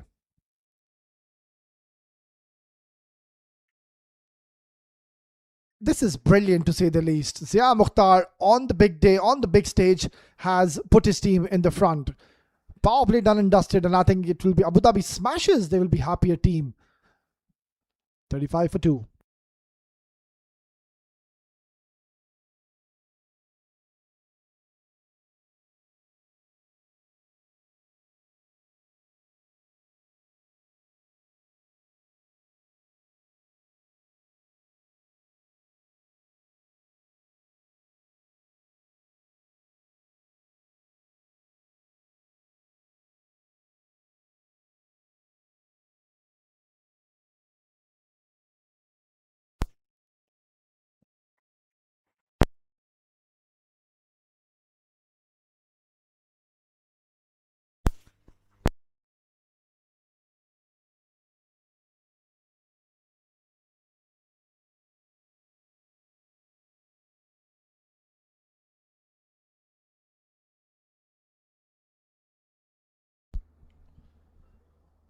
Umaid rightfully will continue.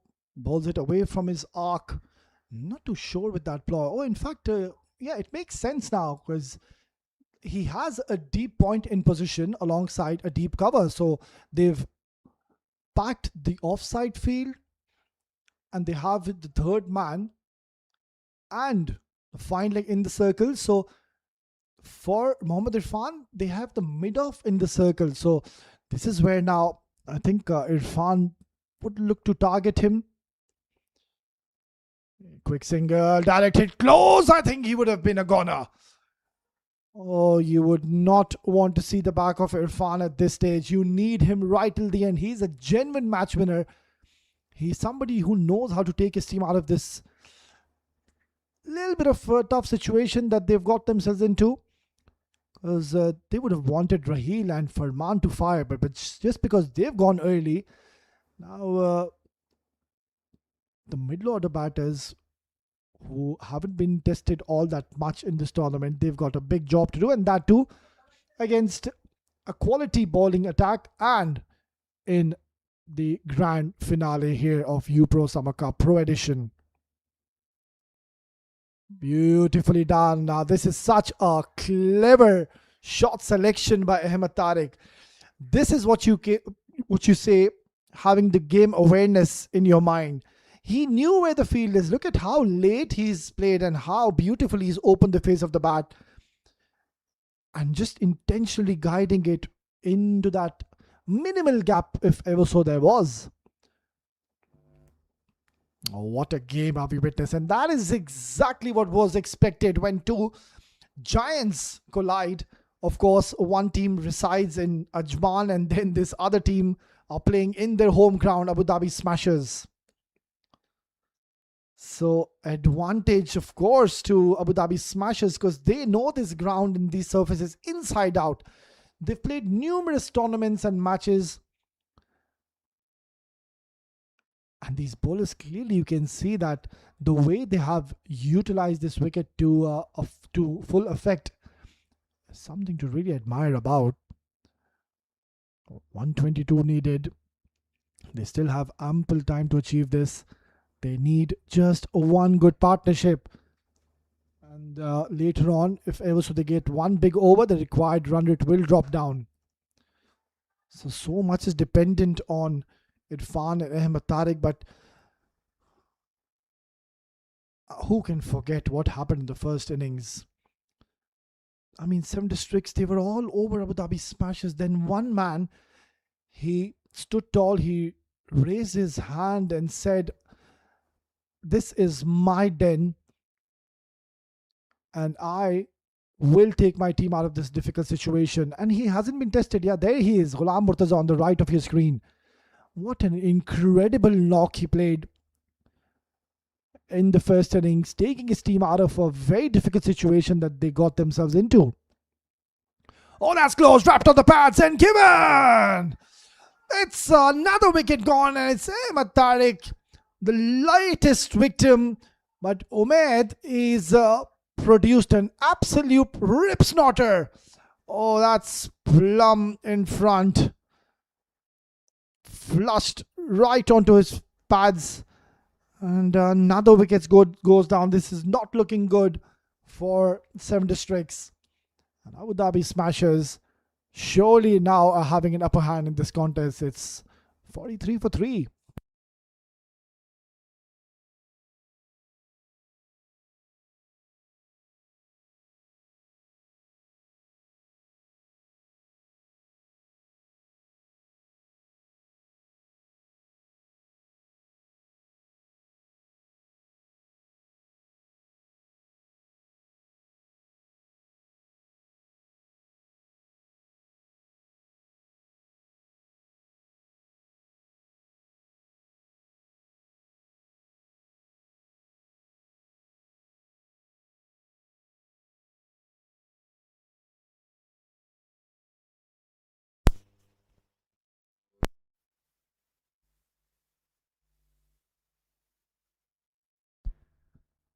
Oh, what a fantastic game are we witnessing. And that was certainly on the cards to one of the best renowned sides here in the domestic circuit, playing the grand finale in Tolerance Oval, Abu Dhabi. What a fantastic tournament have we had. Umaid steaming in. And Aftab eager to get off strike, which he does. Excellent over by Umaid, getting an important breakthrough for his team. It's 44 for 3 after 7.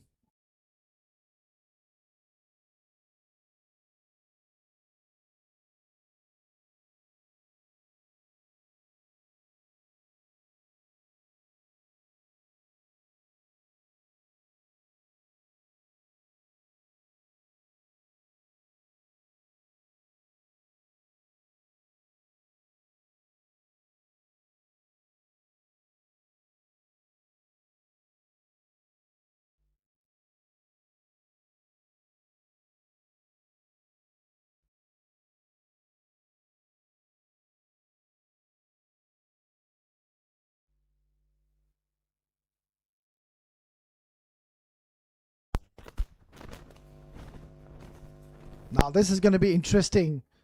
Nadeem is someone who's been very consistent. If we talk about the lines he's bowled, he varies his lengths, but he's somebody who will just keep coming at you. He's an experienced cricketer.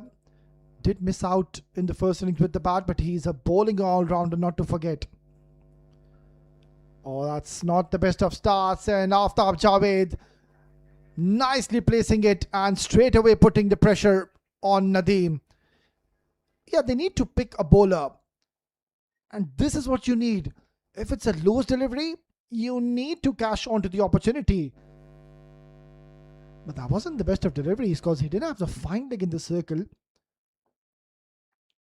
He has a widest third man, he has a point short cover, and he had a short mid, which is now going towards the fine leg. Yeah, now that's much better. He can bowl a bit more freely.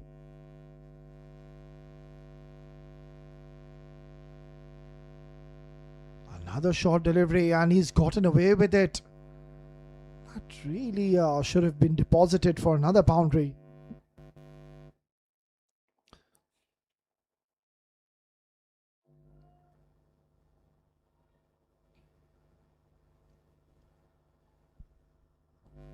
Well, the towel is out.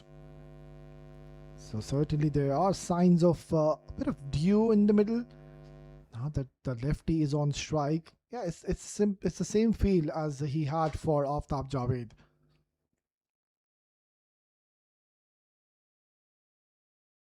Beautifully ball single isn't going to be bothering Abu Dhabi Smashers one bit.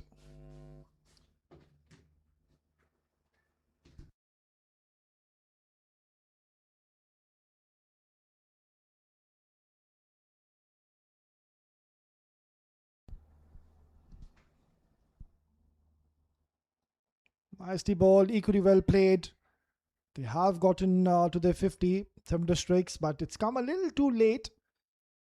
Still, 7 should believe that they can go on to win this game because they do have firepower in their batting. Of course, they're missing the lights of Syed Haider Wasishana. That's a big miss.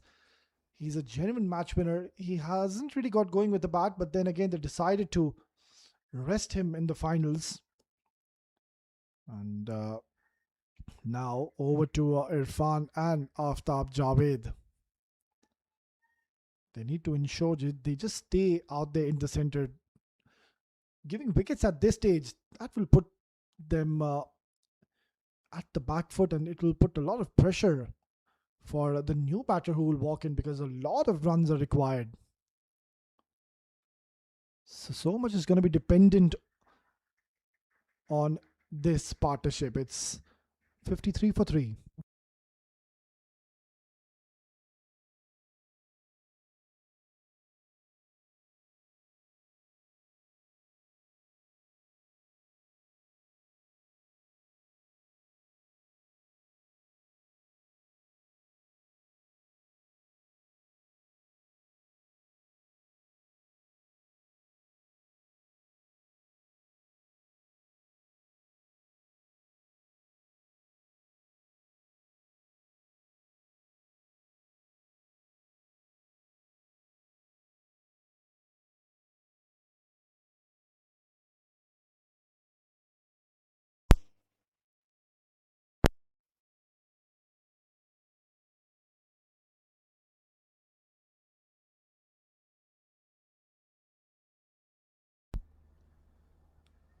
So the spin duo is going to be bowling in tandem. These are the two bowlers who have done exceptionally well throughout this tournament. Every time they come into the attack, they really put the brakes on the acceleration of the runs, really squeeze the batters. They don't allow them to take singles and doubles. So it's going to be an interesting passage of play as to how Irfan will deal with the left arm spinners, because he will have the advantage to go hard against them. Just like that, he's gone aerial. Could be a chance, and catch is taken by Ghulam Murtaza. And the celebration just states that they know that they've picked up a huge wicket in the form of Irfan After getting his eye in the middle, he's just thrown away his wicket. And I mean, there was an opportunity to go hard on this ball. It was full, it was there to be hit. But again, another batter after getting a start has faltered. Seven Districts are in some serious trouble now. It's 54 for 4.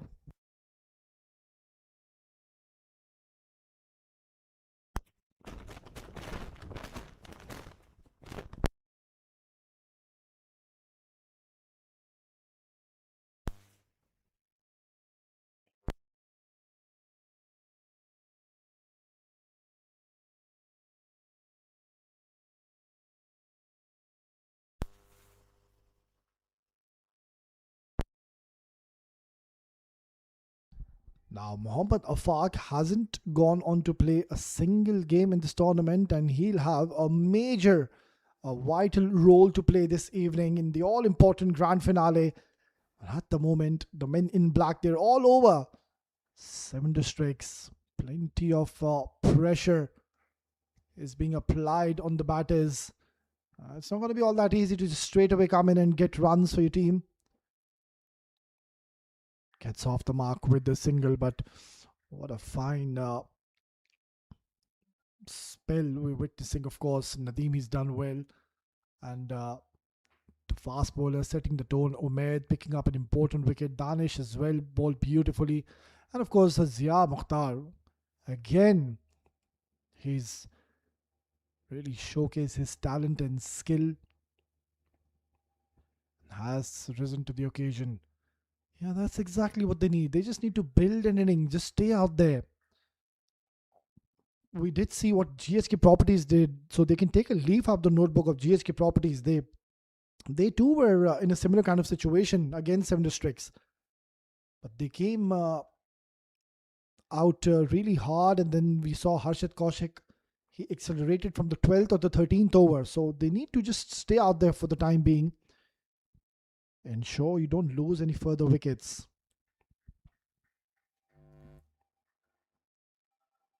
Yeah, there's a lot of chirping going out there. They're on their toes with Dhabi Smashers. They know that no more errors from this stage, especially now that they have an upper hand in this contest. 4 down, Seven Districts. So this is the time where they can't really let go this game. Excellent field setup as well, having a short mid-in position. Brilliant start by Wasim, gets a wicket off Mohammad Irfan. It's 57 for 4.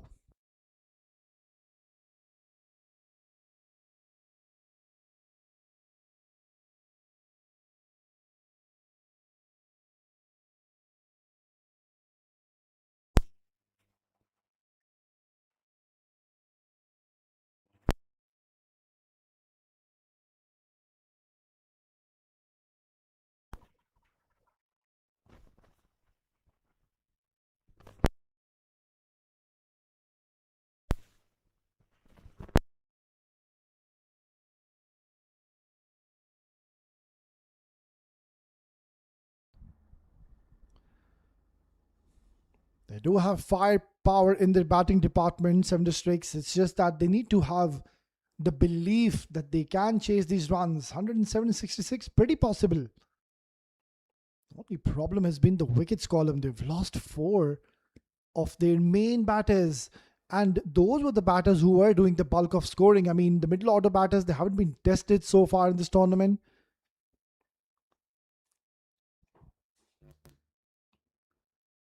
Raheel Ali, Farman, Irfan, these are the top 3 batters who've been really doing a lot of damage in this tournament. But now that they have departed, these middle order batters, they'll need to come really strong and put up a show, and that too in a grand finale.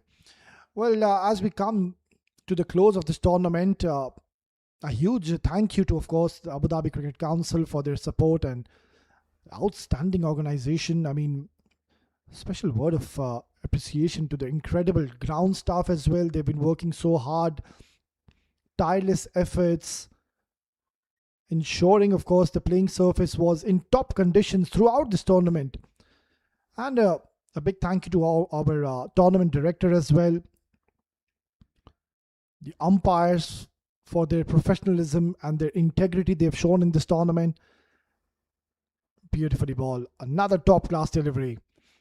And of course, the scorers for their accuracy and the hard work and the dedication behind the scenes.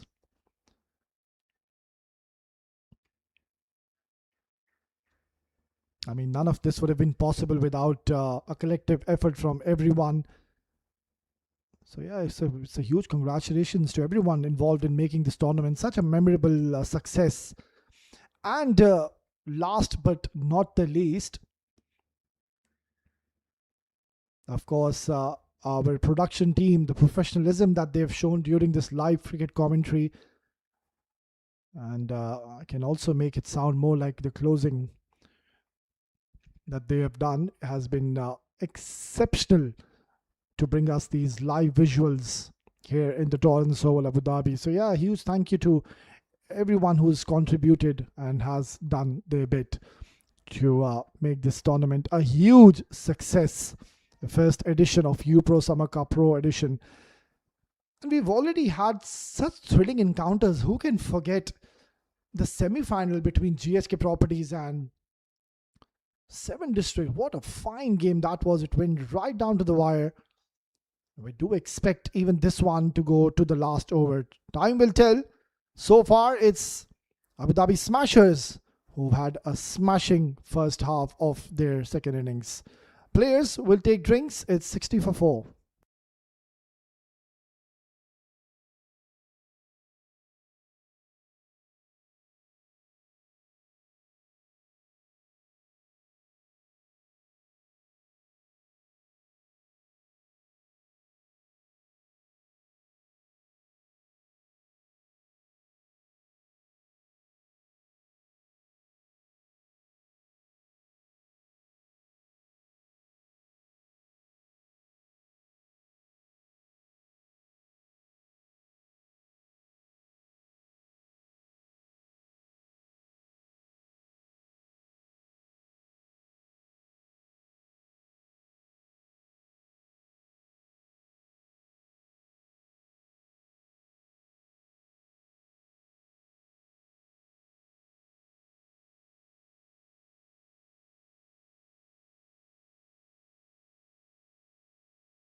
But still a long way to go from here onwards. 104 required in the last 10 overs, and that too in a grand finale. When you're 4 down, there will be immense pressure on Aftab Javed and Mohammad Afaq, who hasn't been really tested so far in this tournament, who hasn't played a game before this one.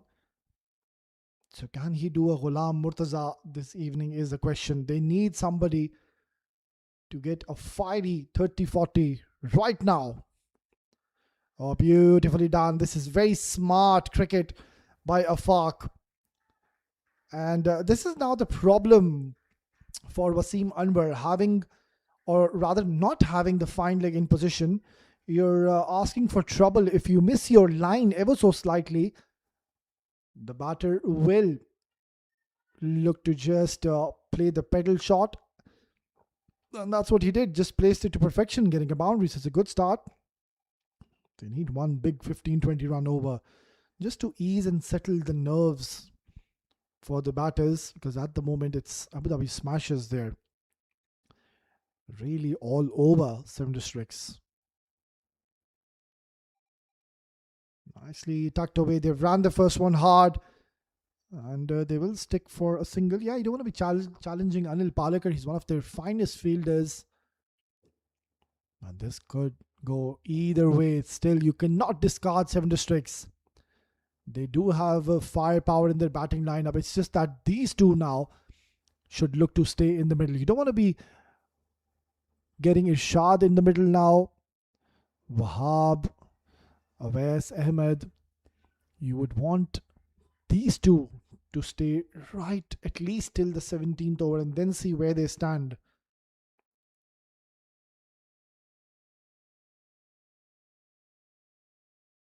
How important were those two wickets when they picked up Raheel and followed by Farman? He never looked comfortable in the final.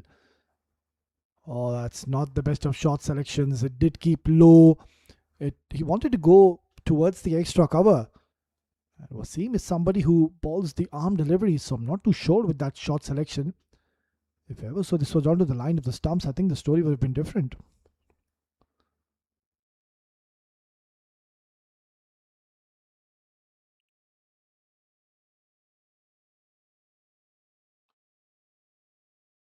Keeping things very simple in the middle is Wasim Anwar, just bowling wicket to wicket onto the line of the stumps.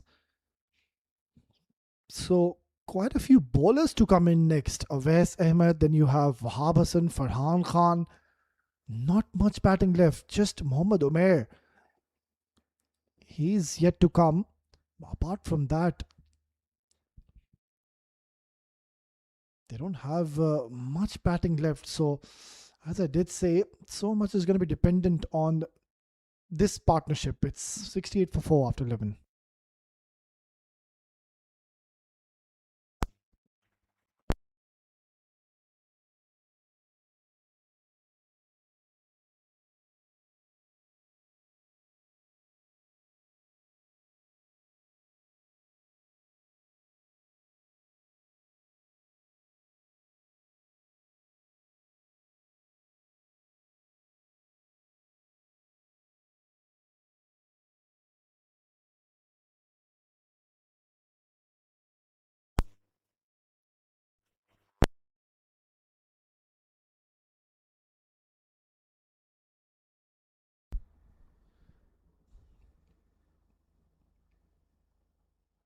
Yeah, there was an element of risk when he tried to play this shot because it was on the line of the stumps, playing across the line.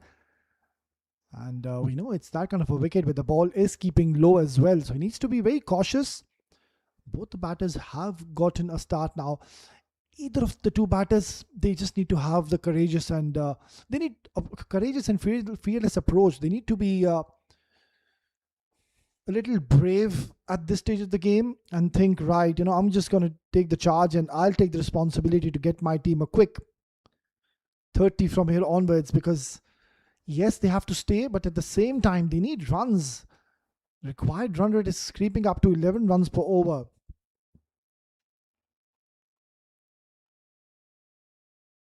So I think Aftab could be the one to just ensure he holds one end. And Mohammad Afaq, he's somebody who's known for the big lusty hits, and that is exactly what they need. They need to target someone. The only challenge is going to be that Mohammad Nadeem and Wasim, both of them, they've been spot on in this tournament. Dealing in singles at the moment. This should be a leg bye. We'll need to wait for the confirmation. Yeah, given us one extra for the over. So they're trying their level best now to stitch up a partnership, and that is the need of the hour. Oh, that's a fabulous stroke by Aftab. And he just tried his luck here, Mohammad Nadeem, to flight the ball. But the only problem was the length. Eventually, it turned out to be a half volley. And look at the way he's created room for himself. Such a smart shot selection, perfect execution. Gets an important boundary. It's a tight match. By no means you can discard 7 districts. They will keep on coming hard at you.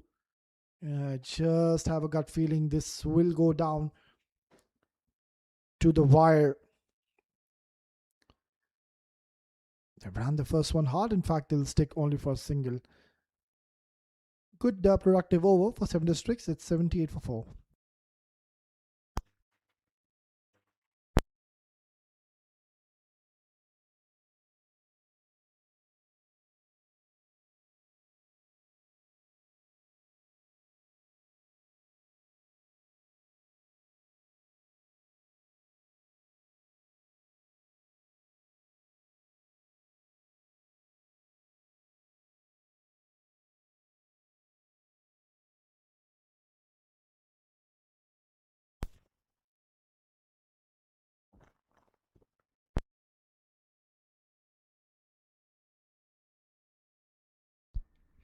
Well, they're bowling well in tandem.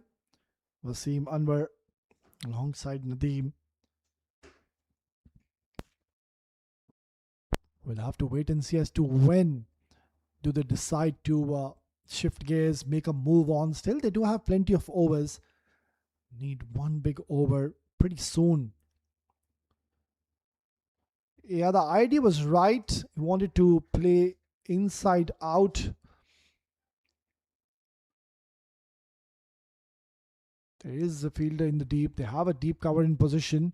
So it was a good little shot selection, but just he didn't have many. He didn't have any rather pace to work with.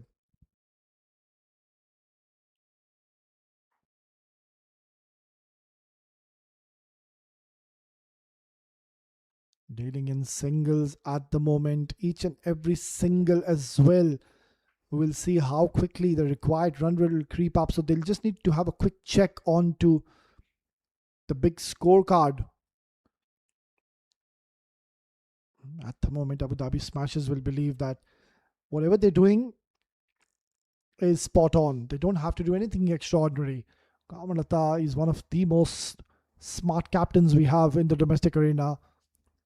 Now this is high up in the air, and has he got a lot of bat on this one? Oh, he's put it down. Ghulam Murtaza, what have you done? This could have been a massive scalp, because Aftab Javed is a genuine match winner, and surely his heart was in his mouth because he knew he has not timed this at all. Yeah, I mean, he should have been on the boundary skirting. It would have been simple catch rather.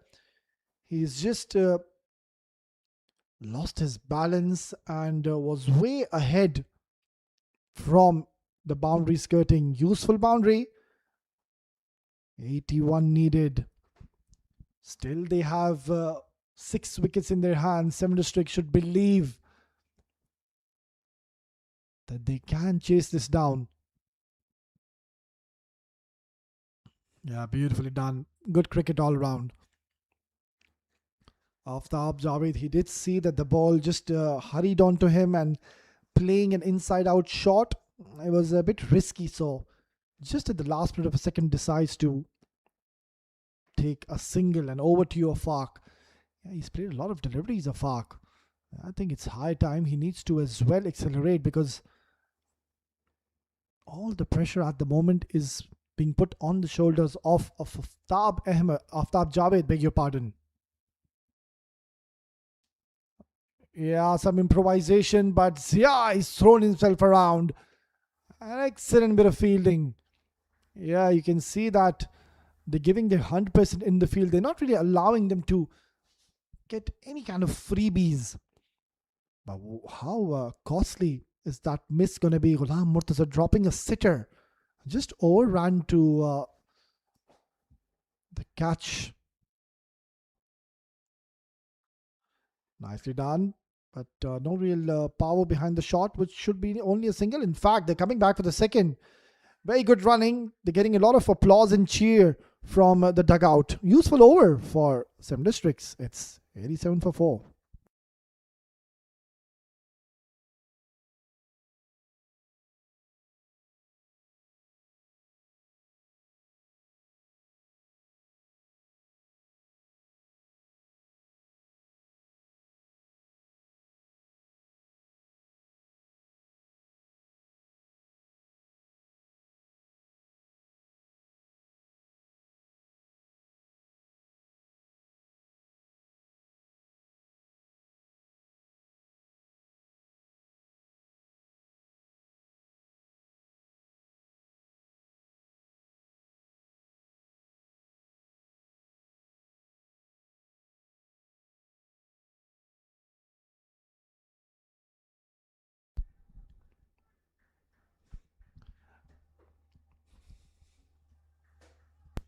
Such an important partnership is now being stitched between Aftab and Afaq.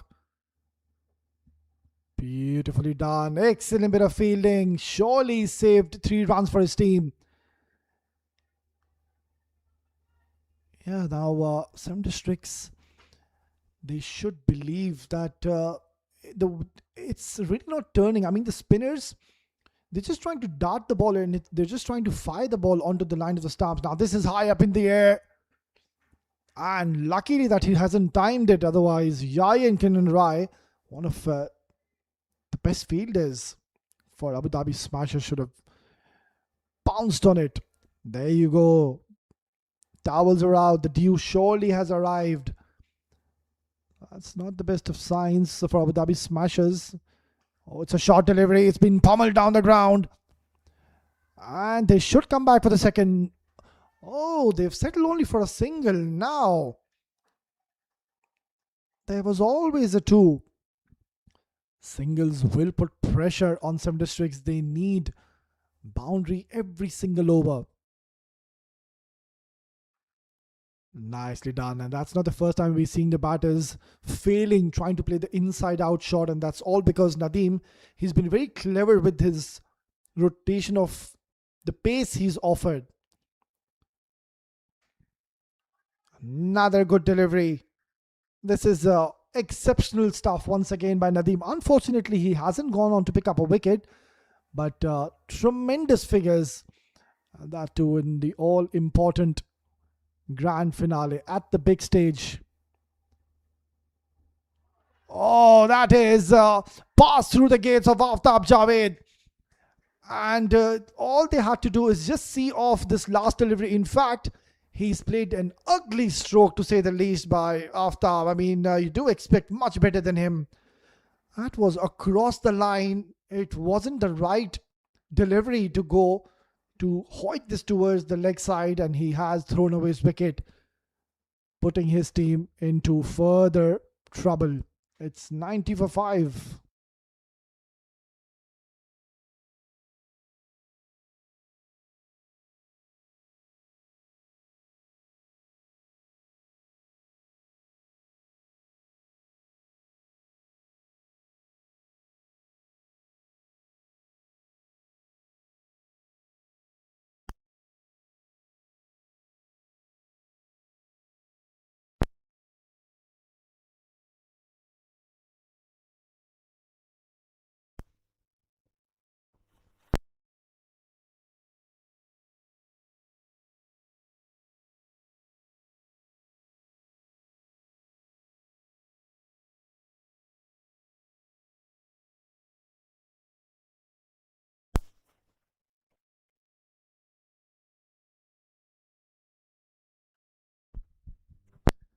Well, if ever so you would want somebody to be at this stage, it has to be Irshad Khan. Very similar kind of a cricketer compared to Ghulam Murtaza. And they need exactly a replica of what Ghulam Murtaza did in the first innings. And Irshad, he's certainly capable of doing so. Now, this has been the problem. I mean, I did say that the way Afaq is batting, he was rather putting a lot of pressure on Aftab. I mean, there hasn't been any intent from him to at least try to get one big hit, get a boundary. 18 deliveries and you haven't gotten a boundary. That's not good. It's not that it's an unplayable wicket. It's the all-important grand finale. Aftab, you could see that he was really fighting and battling it out alone. He needed somebody to,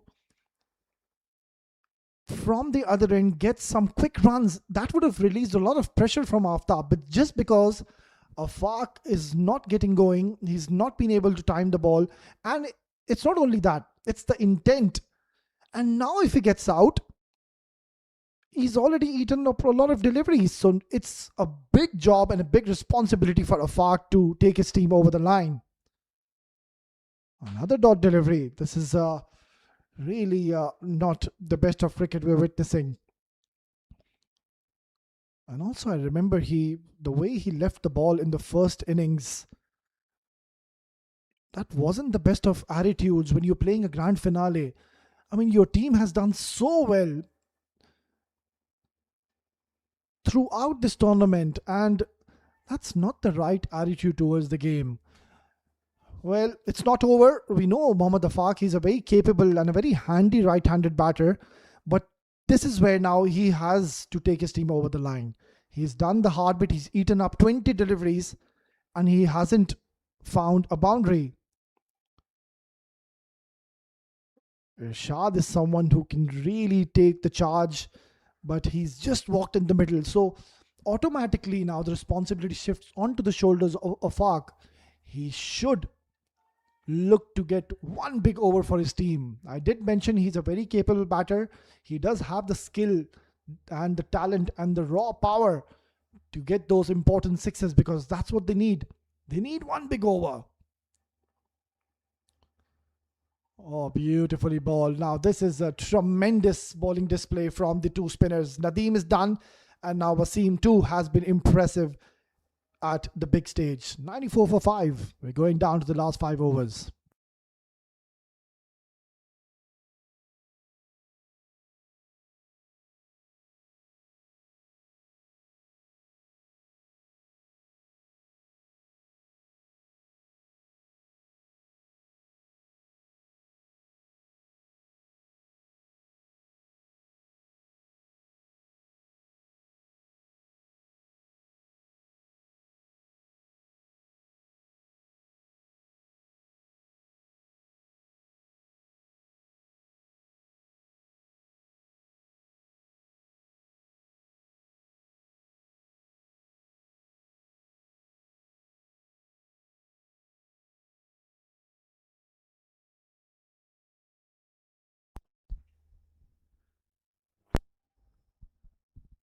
Yeah, I think they'll be very happy that the two spinners have already bowled out Irshad and Afaq. Both of them, they like pace on the ball. And the man on your screen certainly will provide a lot of pace. But I think Kamran Atta, being the captain, he's going to ask him to bowl variations. He will ask him to bowl slightly shorter, try to roll your fingers and bowl those cutters. The ball will hold up and it will never arrive to the batter. It will come really slow at you. This is crash towards the offside. Only a single pressure mounting on Seven Districts. How on earth have they gotten themselves into this position after such a great start in the first innings? They were really on the top in the first innings. They got important wickets early on. And the opponents, they were struggling big time. Abu Dhabi Smashers, they were 86 for 6 in 15 overs. Beautifully bowled. Excellent delivery. Just getting tougher and tougher, but we cannot discard Seven Districts until these two are out there. Shad Khan, can he take his team closer to this target? Get maybe somewhere around 15-16 in the last over. We know 20 was chased when these two teams went on to play each other, and it was Abu Dhabi Smashers. They went on to score 20 in the last over. So Irshad Khan, has he found the gap? Yes, he has. Useful boundary. He's getting a lot of applause from his teammates. 100 comes up, but it has come a bit too late. Yeah, Irshad, we know that he's bowled his heart out, and he was the one also, he got those important runs in the semi-finals. He had a very big hand to take his team over the line. Can he do a replica? 64 in 27 in the modern era? It's quite possible. Change of bats for Afaq? Yeah, I think he should, because the stick which he has early on, or rather had, I don't think so. It had a lot of flair in it. This is high up in the air. It's not gone too far. Oh, he's made a mess of it. Who is it? It's Wasim Anwar. He's one of the best fielders we have, but really has got himself into a very awkward position.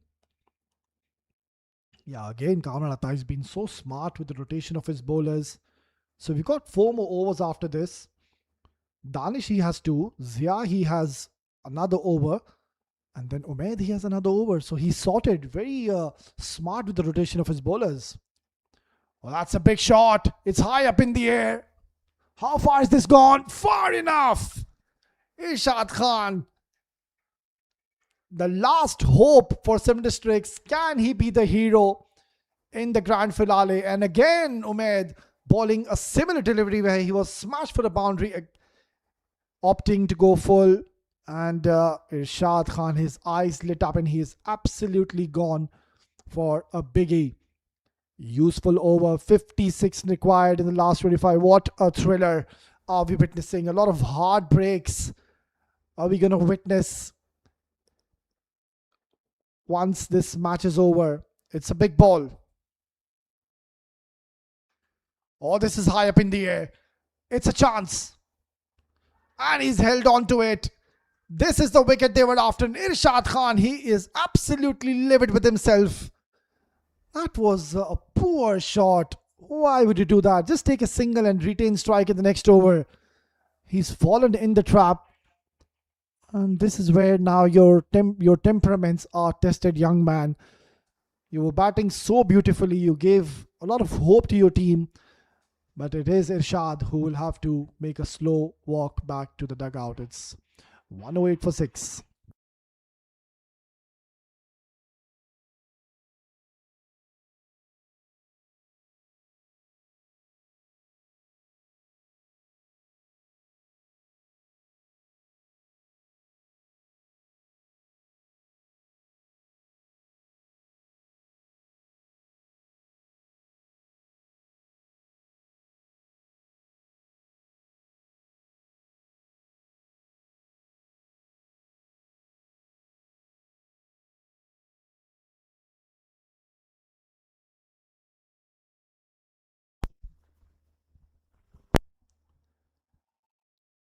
Wahab Hassan, he had a great outing with the ball. Surprisingly, just bowled the 3 overs. Well, we'll talk about that later. But for now, all eyes on his batting abilities. Wahab Hassan, he's no muck with the bat. He can certainly strike the ball hard. And it's Danish Qureshi. He's been reintroduced back into the attack. Nicely played. It's been carved away towards the point region. They're coming back for the second. Good running. Excellent running. They just need to ensure they take this game right to the last over where they need maybe 15, 16 runs. And I'm pretty much sure the batting abilities and the batting depth they have, they could go on to chase these 54 runs in the last 23 deliveries. It's still possible. Just the one big overs they need. And Mohammad Afaq, yeah, now even more pressure on him. Because he's the one who's been out there for a very long time and he hasn't really got going so far. Oh, this is high up in the air.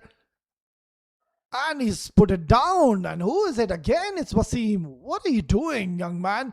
Oh, that's going to be a run out. Wahab Hassan has been run out. And another wicket goes down. So that catch will be forgiven.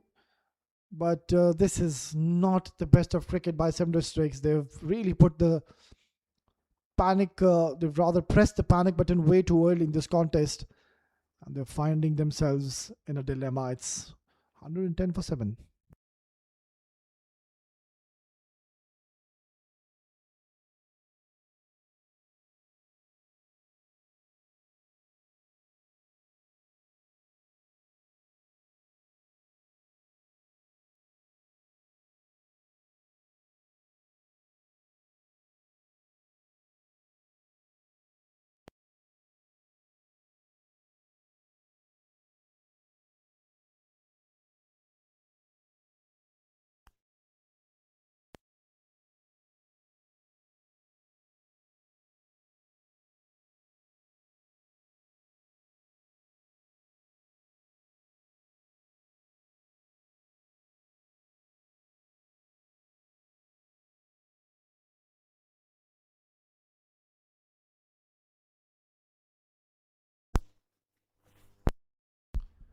Danish Qureshi once again steaming in. This is nicely carved away by Afaq.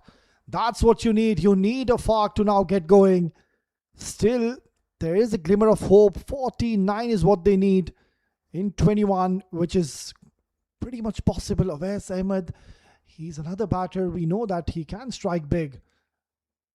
But at the moment, the Abu Dhabi Smashers, they believe they're right on the top.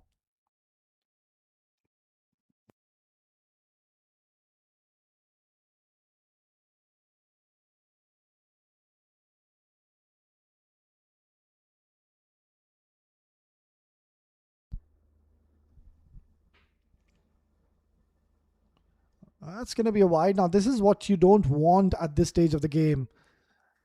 Each and every single run is crucial. One big over is what Seven Districts need, and they will believe that they still have a great chance to win this game. But yeah, I mean, Seven Districts will think and look back as to the errors I think they've made in the first innings. That one over of Raheel Ali, why did he bowl in the final? And that too when Ghulam is there, and that too in a penultimate over. That means you've gotten yourself into a very awkward and tough position, that you ran out of your resources, and that was a major blunder. And then also you introduced Wahab Hassan in the last over. That was too much to ask for from Raheel and Wahab. I mean, Farman, he was doing so well. I was praising him a lot for his brilliant captaincy, for his excellent rotation of his bowlers. He was spot on, he was switched on, and was making some very good decisions. But then in a grand finale, you cannot afford to be making any kind of error. And that was a major error. Raheel Ali bowling in the final. And you can't blame him, really. I mean, he's somebody whose job is with the bat, not with the ball. Hits it hard. Has he timed this to perfection? No, he hasn't. Just a couple of runs. 45 is what they need. Just one big over, and I'm telling you, there will be a spring in their stride. One man will need to play out of their skins and have the belief that this is possible. We can do this. We've worked so hard to come here. We did so well in the first innings. Let's not give hope. Let's try to achieve these 45 in last 19. This is a big ball. This needs to go out. Oh, beautifully done. No pace to work with. He's such a clever operator. Danish Qureshi, in the end, bowls a good delivery to close out the 17th over. It's 120 for 7.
Omer to bowl the 18th over. He's been sensational so far. Swing and a miss. Dot delivery. More pressure. Loud cheers from the spectators. They have a lot of supporters, viewers. Abu Dhabi Smashers, of course, are playing in their home ground. And they now sense they are minutes away to clinch victory. Still, it's not over. 44 is needed. They need just one big over of 18-20. Which is quite possible. It has to be a Fark to go big. Oh, that's Upish. Has he cleared the fielder? He has though, but ball doesn't have enough legs, so just a couple of more runs to the tally. Not enough. They need a couple of big hits. They need to do a replica of what we saw Ghulam Murtaza did.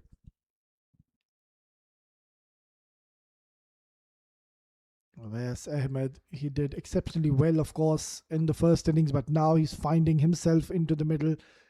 Don't think so. He was expecting himself to be out there.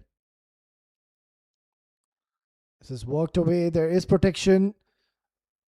Will only be a single. Singles and doubles is not going to be working in the favor of Seven Districts.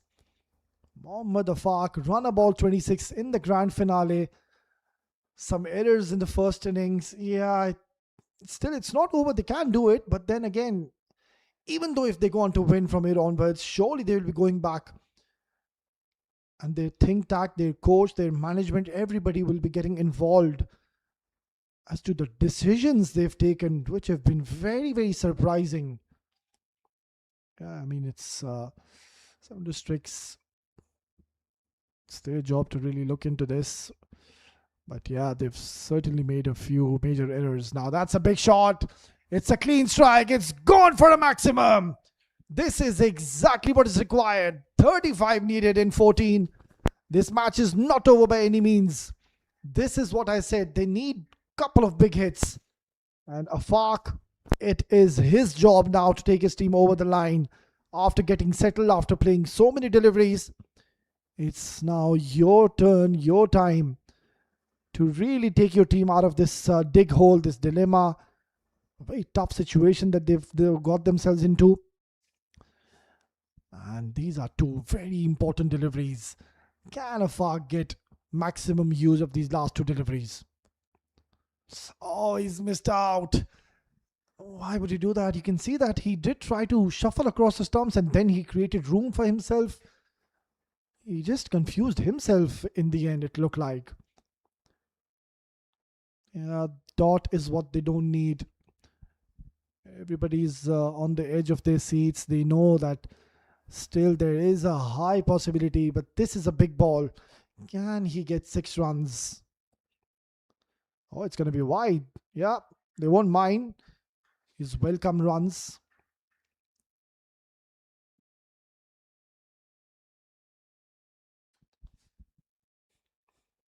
Yeah, easy decision. That is a huge wide, and that's something which Umaid needs to be mindful of, not to give any kind of freebies.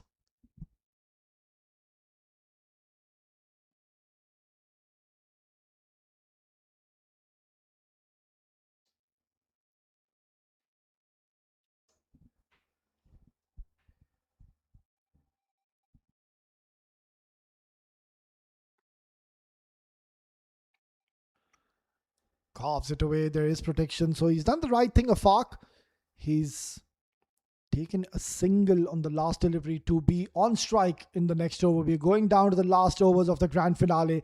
Still, it could be anybody's game. It's 131 for 7.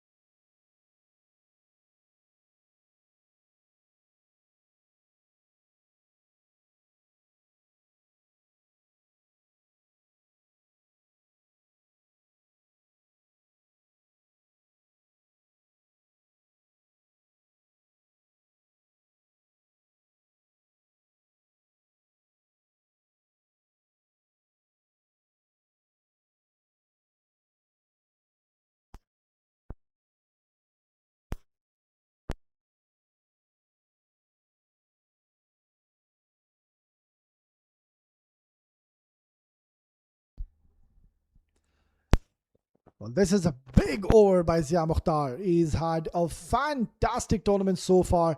Can he hold his nerves? He is experienced. He's somebody you would want to just close your eyes and throw the ball to him in the penultimate over.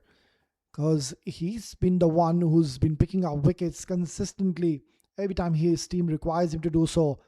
But this is a different ball game. This is pressure. Cut away nicely and gets a boundary. Well, it's a good start to the over. That's exactly what they need. They need boundaries, and Abu Dhabi Smashers, they need to be careful now. Because 7 districts, ever so slightly, they have made a comeback in this game. 29 needed. It's possible. Give at least 15 runs in the last over. It's achievable. This over has to be the one where you target Zia Mukhtar and try to ensure you have not many runs to chase down in the last over. But what a fine stroke this was. And they've made a change in the field now. They have a widest third man, a deep point. There is a big gap towards the extra cover. There's nobody patrolling towards the deep mid wicket, only a deep square. Wide. Why is Zia Mukhtar in pressure is the question. It has to be the batters, not Zia. I'm not too sure what he's complaining about. That was a huge wide. Yeah, the pressure is getting into them. What a fantastic final are we having. This was certainly on the cards. 28 for a win, 27 for a super over. We haven't seen a super over in this tournament so far. We're going to see one in the grand finale. What a fantastic tournament have we witnessed. Zia steaming in. 5 in the first ball is given. Cut away nicely. And just a single. Yeah, if ever so you are a Seven Districts fan, you would want Mohammad Afaq to take the majority of the strike. And straight away he's gone down to Awais Ahmed. I'm not too sure what is the message going to be. What is he telling to Awais Ahmed? I trust you. Go for a big hit. I know you can do it. You've been exceptional with the ball, but we need one big hit away. We need one big hit from you, beg your pardon. So he's certainly capable of Awais Ahmed. We've seen him do it in the past.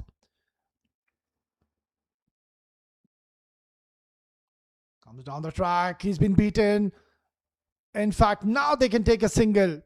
Yeah, this is good from Afaq. You do not want to give any strike to Awais Ahmed. I think the right approach should be. Yeah, look at this now. Ghulam, beg your pardon, it's Kamran Atta. He's hit this directly onto the stumps, but he was always home. So 3 more deliveries to work with. If ever so he doesn't get a boundary, I think Afaq should not take a single. He should be the one who should look to play at least 2 deliveries and then take a single, or try to smash all these 3 deliveries, try to minimize the equation, the run chase, and see where they stand. These are the 3 important deliveries in this contest. Swing and a miss. It's a dot. It's a precious dot at this stage. 26 required, and I think Afaq, he's missed out. Really, it was short. It was there to be hit. And all he had to do is just get some bat on it. Yeah, it was a loose delivery, but Afaq could have done better. Certainly, he's putting up a fight. 26 in 8 deliveries.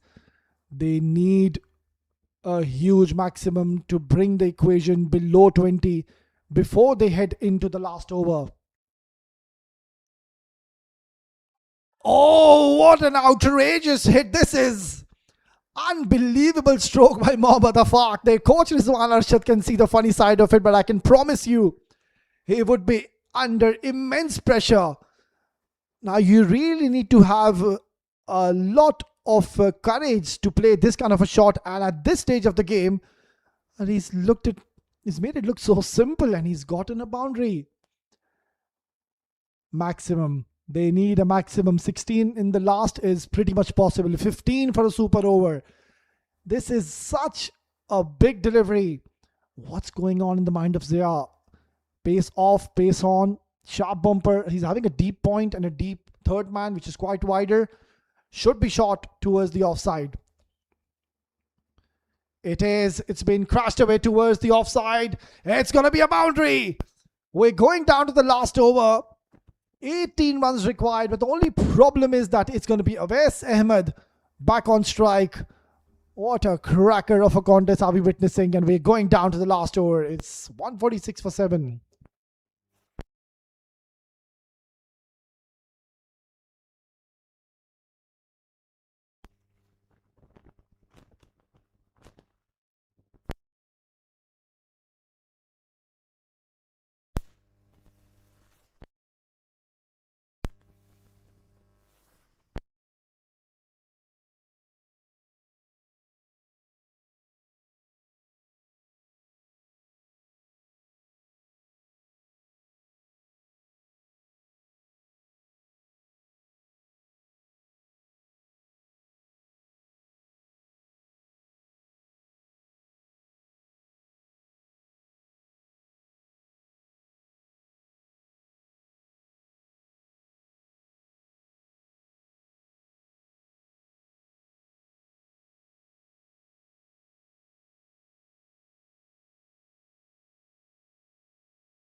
Well, exactly as to what we did expect in the grand finale. We have gone down to the last over. 18 runs required. Wes, he needs to bring a Fark on strike. If he tries to go for a hit, if he gets out, there's going to new batter at crease. Big ball. Oh, he goes for a big shot. It's high up in the air. And he's cleared the fence. Take a bow of Wes Ahmed. He's tonked this out of the park and he has clobbered him for a maximum. Look at them go. They feel they are pretty much in the contest. 12 needed in the last 5. And what a blow this was for Wes Ahmed. Well, he's a courageous cricketer. Full and straight and bang he goes. What a fine strike this is. Wes Ahmed. He's gotten 6 runs on the very first delivery on Danish's over. Pressure on Danish. Oh, he's missed out. They're going for the single. Nicely done. Very smart. I think they had a word before this delivery, and that's it. Is exactly what they mentioned, that if ever so, Wes, you get beaten on this delivery, we need to get a single. We need a Fark on strike, and that's exactly what they've done. Very good game awareness shown by a Fark. Now he's the one who can take his team over the line. And as we speak, I think the keeper, no, in fact, maybe a Fark, he's done a niggle to his knee. Well, surely he'll get much needed medical attention.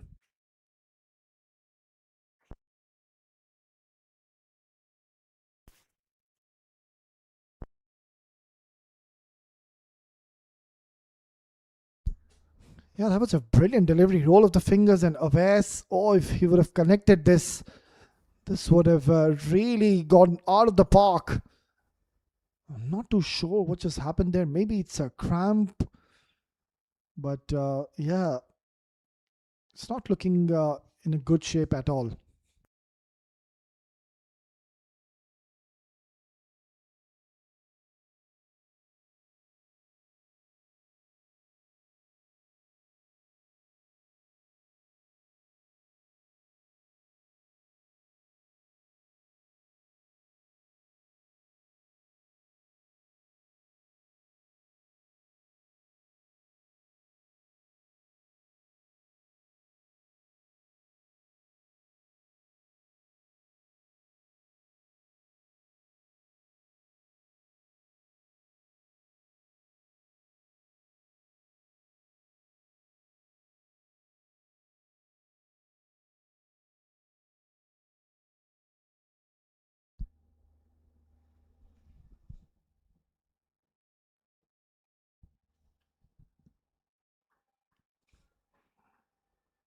Well, he seems to be okay, Mohammad Fark, and what a final are we witnessing, and this was surely on the cards. And this is not the first time these two teams are playing against each other. We did see what happened when they went on to play each other in the group stage. 20 was needed in the last over, and it was Abu Dhabi Smashers. They went on to score those 20 runs and they won the game. Now it's the opposite. They need big runs, and it's 7-6 chasing. That's it. Inside edge. Single only is to offer. So over to you, Wes Ahmed. Oh my word. What is going through his mind? I feel for him because he's really done his bit with the ball. And not even in his wildest dreams he would have imagined that it would be him, that every single supporter of Sim Districts would be having an eye on this man and praying for him to take his team over the line. They need a boundary or a maximum.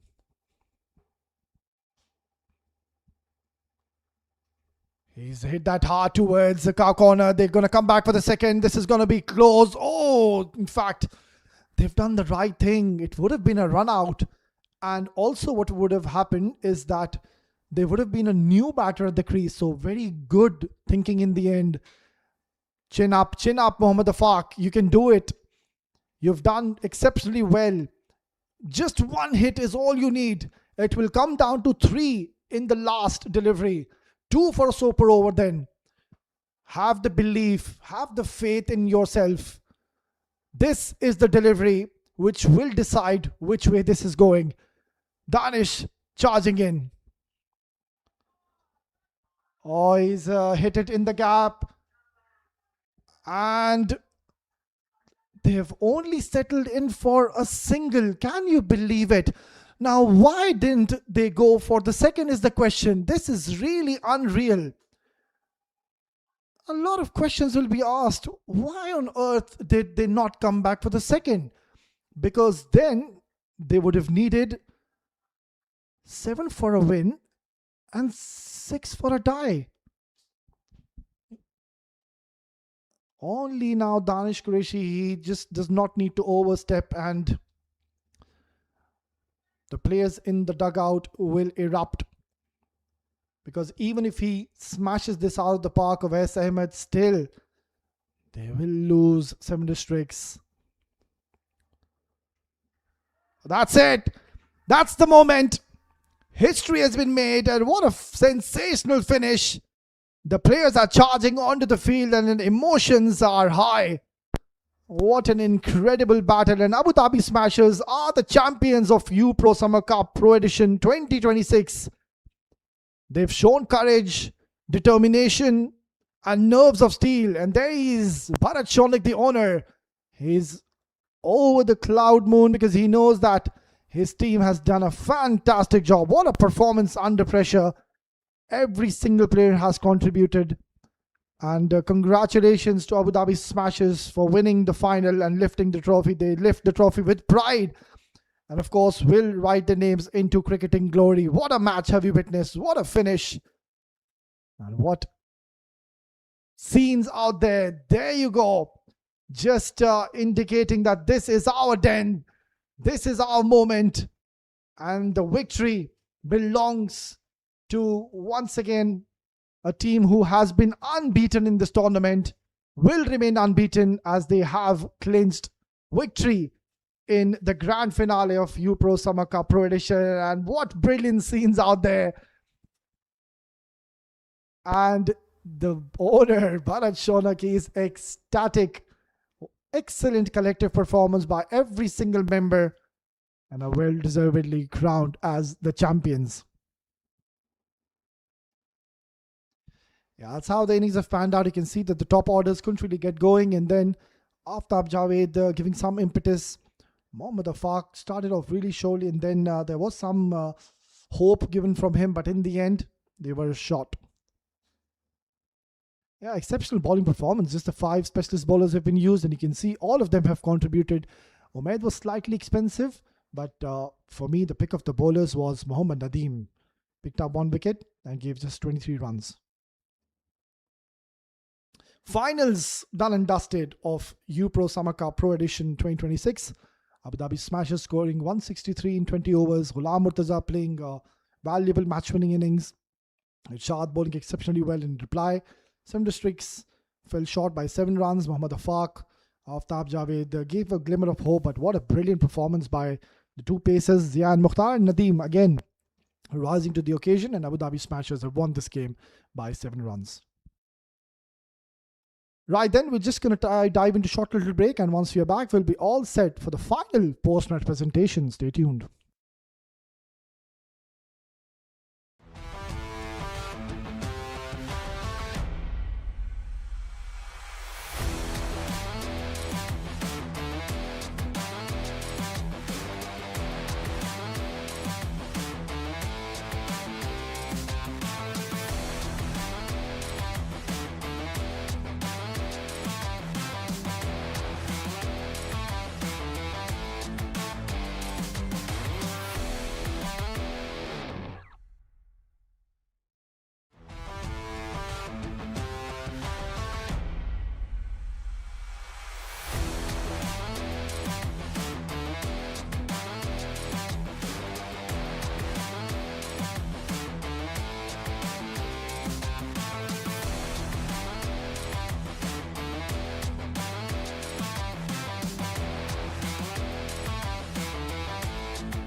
2026.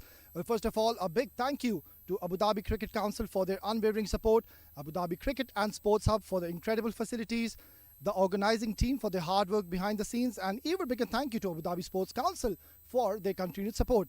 Well, it has been an incredible tournament where we have seen top teams battle it out, putting on a great show for everyone with 19 days of top quality cricket. 8,894 runs have been scored, 370 wickets have been taken, some very close finishes, some great catches have been taken, and a lot of boundaries and sixes hit, which kept everyone engrossed throughout the tournament and brought us to the grand finale. Congratulations to not just the finalists, but all the participating teams who put in the hard work for making this tournament such a huge success. A big round of applause for all the teams. Now, before we head for the awards of the night, let me introduce you to the presentation party. Of course, our esteemed match official, the match referee, Mr. Preetham, is here with us tonight. So first things first, let's move on to the awards. The player of the final awards to present the player of the award will be our official, Mr. Preetham, to please hand over. And we had a few notable performances, but there was one man, I think he stood out, and I do not think we're going to have any surprises to call him out here. Has to be to Ghulam Murtaza. 64 in just 23 deliveries with 2 fours and 7 huge maximums. Well deservedly is, of course, our player of the match. Not to forget, he was in trouble when he came out to bat. And who can forget his heroic 64 in 23, which I think was a match-winning performance by an incredible cricketer. It's Ghulam Murtaza. Well deservedly is the player of the final.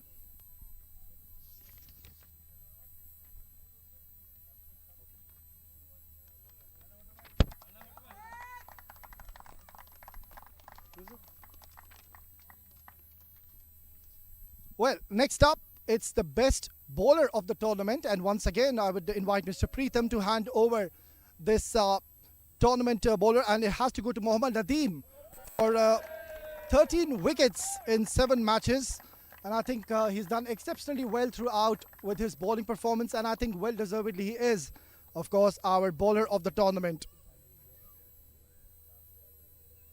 Well done, Mohammad Nadeem. Up next is the batter of the tournament, and it will be presented by Mr. Preetham, an outstanding cricketer richly deserving this award for another outstanding performance throughout, but unfortunately they did not reach the finals. It will go to Mohit Kalyan of GHK Properties. 6 matches and 286 runs is what he scored for his team.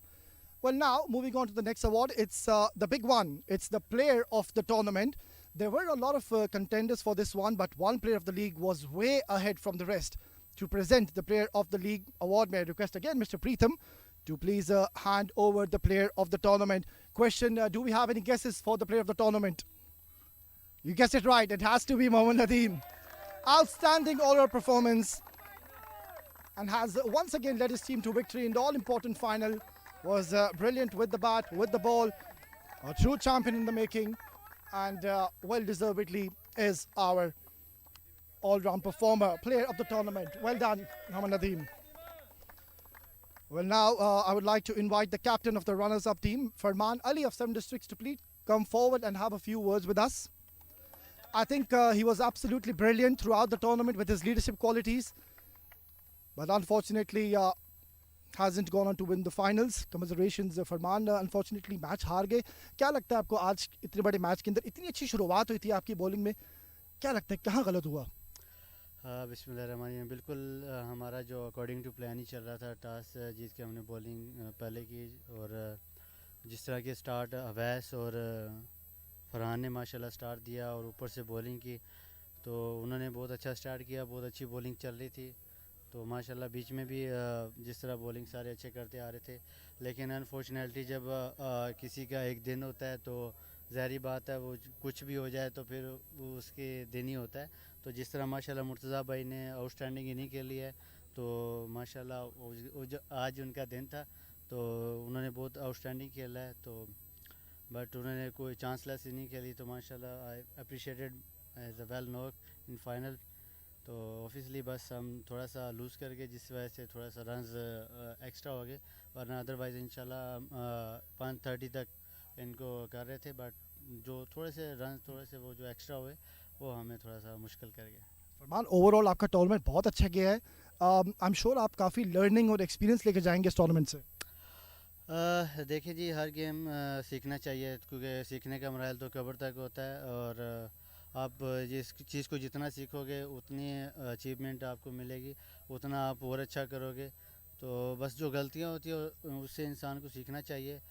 जिस तरह के हमारे जो batting में थोड़ा सा claps हुआ, first as a captain leader मुझे खुद रिस्पॉन्सिबिलिटी लेनी चाहिए थी, बट लूज शॉट के लिए जिस तरह ओवरऑल खेलता आ रहा था उसी तरह आज भी जिम्मेदारी लेनी थी। बट आपके हाथ में नहीं होती हर चीज़। ट्राई फुल कर रहे थे लड़के, 100% दे रहे थे, बट बैक टू बैक जिस तरह विकेट क्लैप्स की। और आउटस्टैंडिंग माशाल्लाह आफाक शाहिद सर जो भाई ने जो आज इनिंग खेली, जो आउटस्टैंडिंग उन्होंने टीम को फ्रंट पे खड़े होकर मैच को इतना क्लोज लेके गए। तो माशाल्लाह उन्होंने बहुत अच्छी इनिंग खेली आफाक भाई ने। और बस यही होता है कि आप एक अच्छी पार्टनरशिप और अच्छे इनिंग्स जो है तो वो मैच को चेंज करती है। तो बस यही good hard luck. Well, hard luck Farman Ali और best of luck for the future games. मैं जानता हूं कि आप इस हार को भी ऐसे जीत लेंगे। I wish you all the best for the future games. Thank you so much. Well, that was Farman Ali, the captain. I would ask him to please collect the runners-up trophy as well. Farman, if you could please collect the runners-up trophy from our official, Mr. Preetham. I think Farman has done exceptionally well. Of course, who can forget his batting heroics? Scored 99 one of the games, then again 95 one of the games. So yeah, he's done an exceptional job. Now, moving on to the big stage, I would like to invite the winning captain, Kamran Atta, to please come on stage and have a few words with us. A proud leader. He has been an inspirational leader so far in this tournament. I think he's made some exceptional calls. Of course, he's also joined with the owner, Mr. Bharat Shonik. Absolute privilege and honor to have you side in our presentation party. Well, मुबारक हो Kamran Atta. ये पहली बार नहीं है आपसे बात हो रही है, आप फिर से एक दफ़ा राउंड में जीते यहाँ पे। हम जानना चाहेंगे कि आपके दिल में क्या है और प्लीज़ ज़रा खुल के बताएं। सबसे पहले मैं अल्लाह का लाख लाख शुक्र अदा करूँगा और थैंक यू इस्माइल भाई, यूप्रो आपने बहुत अच्छा टूर्नामेंट ऑर्गेनाइज़ किया है और काफ़ी टैलेंट जो है वो अबू धाबी के सामने है। और माशाल्लाह हम लोग बहुत एक्साइटेड हैं कि माशाल्लाह हमने कंसिस्टेंटली 4 टूर्नामेंट हम लोग विन किए हैं। और स्पेशली थैंक हमारे ऑनर मिस्टर भरत, जैन भाई एंड होल टीम, सब ने बड़ा सपोर्ट किया और सबके लिए बड़ा ऑफिस के बाद डायरेक्ट मैच में आना और इतना ह्यूमिडिटी वेदर था, लड़कों ने बहुत अच्छी परफॉर्मेंस दी है और अल्हम्दुलिल्लाह हम लोग बहुत खुश हैं। और अल्हम्दुलिल्लाह और अबू धाबी कम्युनिटी का भी मैं बहुत शुक्रिया अदा करूँगा, उन्होंने हमें बहुत सपोर्ट किया। तो thank you so much. Kabra था, मैच की बात करते हैं, पहली इनिंग्स में इतना अच्छा नहीं था स्टार्ट आपका और वहाँ से जब 69 पे कुछ 5 आउट थे, क्या चल रहा था आपके दिमाग में और क्या बोल रहे थे आप अपने लड़कों को उस वक्त डगआउट में? हम लोग कॉन्फिडेंट थे, आपको पता है कंसिस्टेंटली हम लोग back to back match win किए थे और हमें गेम अवेयरनेस थी। हमारे लड़के बहुत अच्छे बॉलर थे और एक्सपीरियंस हैं और हमारी एक टीम जो है आपस में जेल हुई थी। तो मुझे बिलीव था इन लड़कों पे कि जिसको भी मैं बॉलिंग दूंगा उन्होंने अपना रोल अदा किया। और specially thanks Ghulam Murtaza, one of the big gun Abu Dhabi smasher, तो सबको पता है उसकी इनिंग क्लास का। तो अल्हम्दुलिल्लाह काफ़ी प्राउड है हमें अपनी टीम पे कि हम लोगों ने ये फाइनल जीता। ये मैच काफी स्विंग होता रहा इधर उधर, आपको क्या लगता है टर्निंग पॉइंट क्या था मैच का आज? टर्निंग पॉइंट यही था कि दानिश जो हमारा बड़ा एक्सपीरियंस बॉलर है और मिस्टर ज़िया और नदीम और वसीम, मतलब कि मैं सबको क्रेडिट दूंगा, मैं किसी एक बंदे को नहीं दूंगा, सबको क्रेडिट दूंगा। सब ने बहुत अच्छी एफर्ट की और स्पेशली हमारे जैन भाई जो बाहर बैठ के भी हमें सपोर्ट कर रहे थे और मैच से पहले हमें मोटिवेट करते रहे कि इसको चांस देना है, ये करना है। तो एवरीवन का कंट्रीब्यूशन था और अल्हम्दुलिल्लाह हम लोग फाइनल जीते हैं। ज़बरदस्त परफॉर्मेंस कामना था। आखिरी सवाल, ये सेलिब्रेशन आपकी आज कहाँ होगी इसके बाद? इंशाल्लाह वो भरत भाई ने ऑलरेडी हमें डिनर के लिए इनवाइट कर लिया, तो वहाँ पे हम लोग इंशाल्लाह करेंगे सेलिब्रेट। ज़बरदस्त परफॉर्मेंस कामना था, ऐसे खेलते रहे and congratulations once again. Thank you. I would like Mr. Bharat Shonik as well to please step forward and I would want him to also share his thoughts on this finals. Over to you. Thank you, thank you. An incredible final. 7 districts are an incredible team, and all the time we play them, it's never been one-sided. It's either been that way or the other way, and we've always come out on the right side.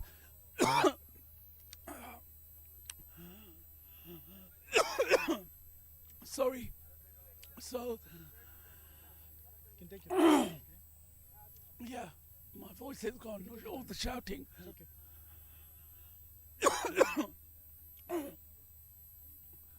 Bunny. take a break? Yeah, it's fine. Let me just get some water. It's fine. We will now invite, of course, the captain once again, Kamlata, to please step forward and just stay right beside Bharat. I think yeah, just take a bit of rest, and I think now it's the right time to Kamran. We can ask all your teammates to please join us. Abu Dhabi Smashers are the crown champions here of UPRO Summer Cup Pro Edition 2026, rightfully so. What a team, what a talent, and rightfully so are crowned as the champions. With that, it's the end of the tournament. We promise you to get back with another exciting tournament. Until then, OSLE signing off. It's goodbye and God bless.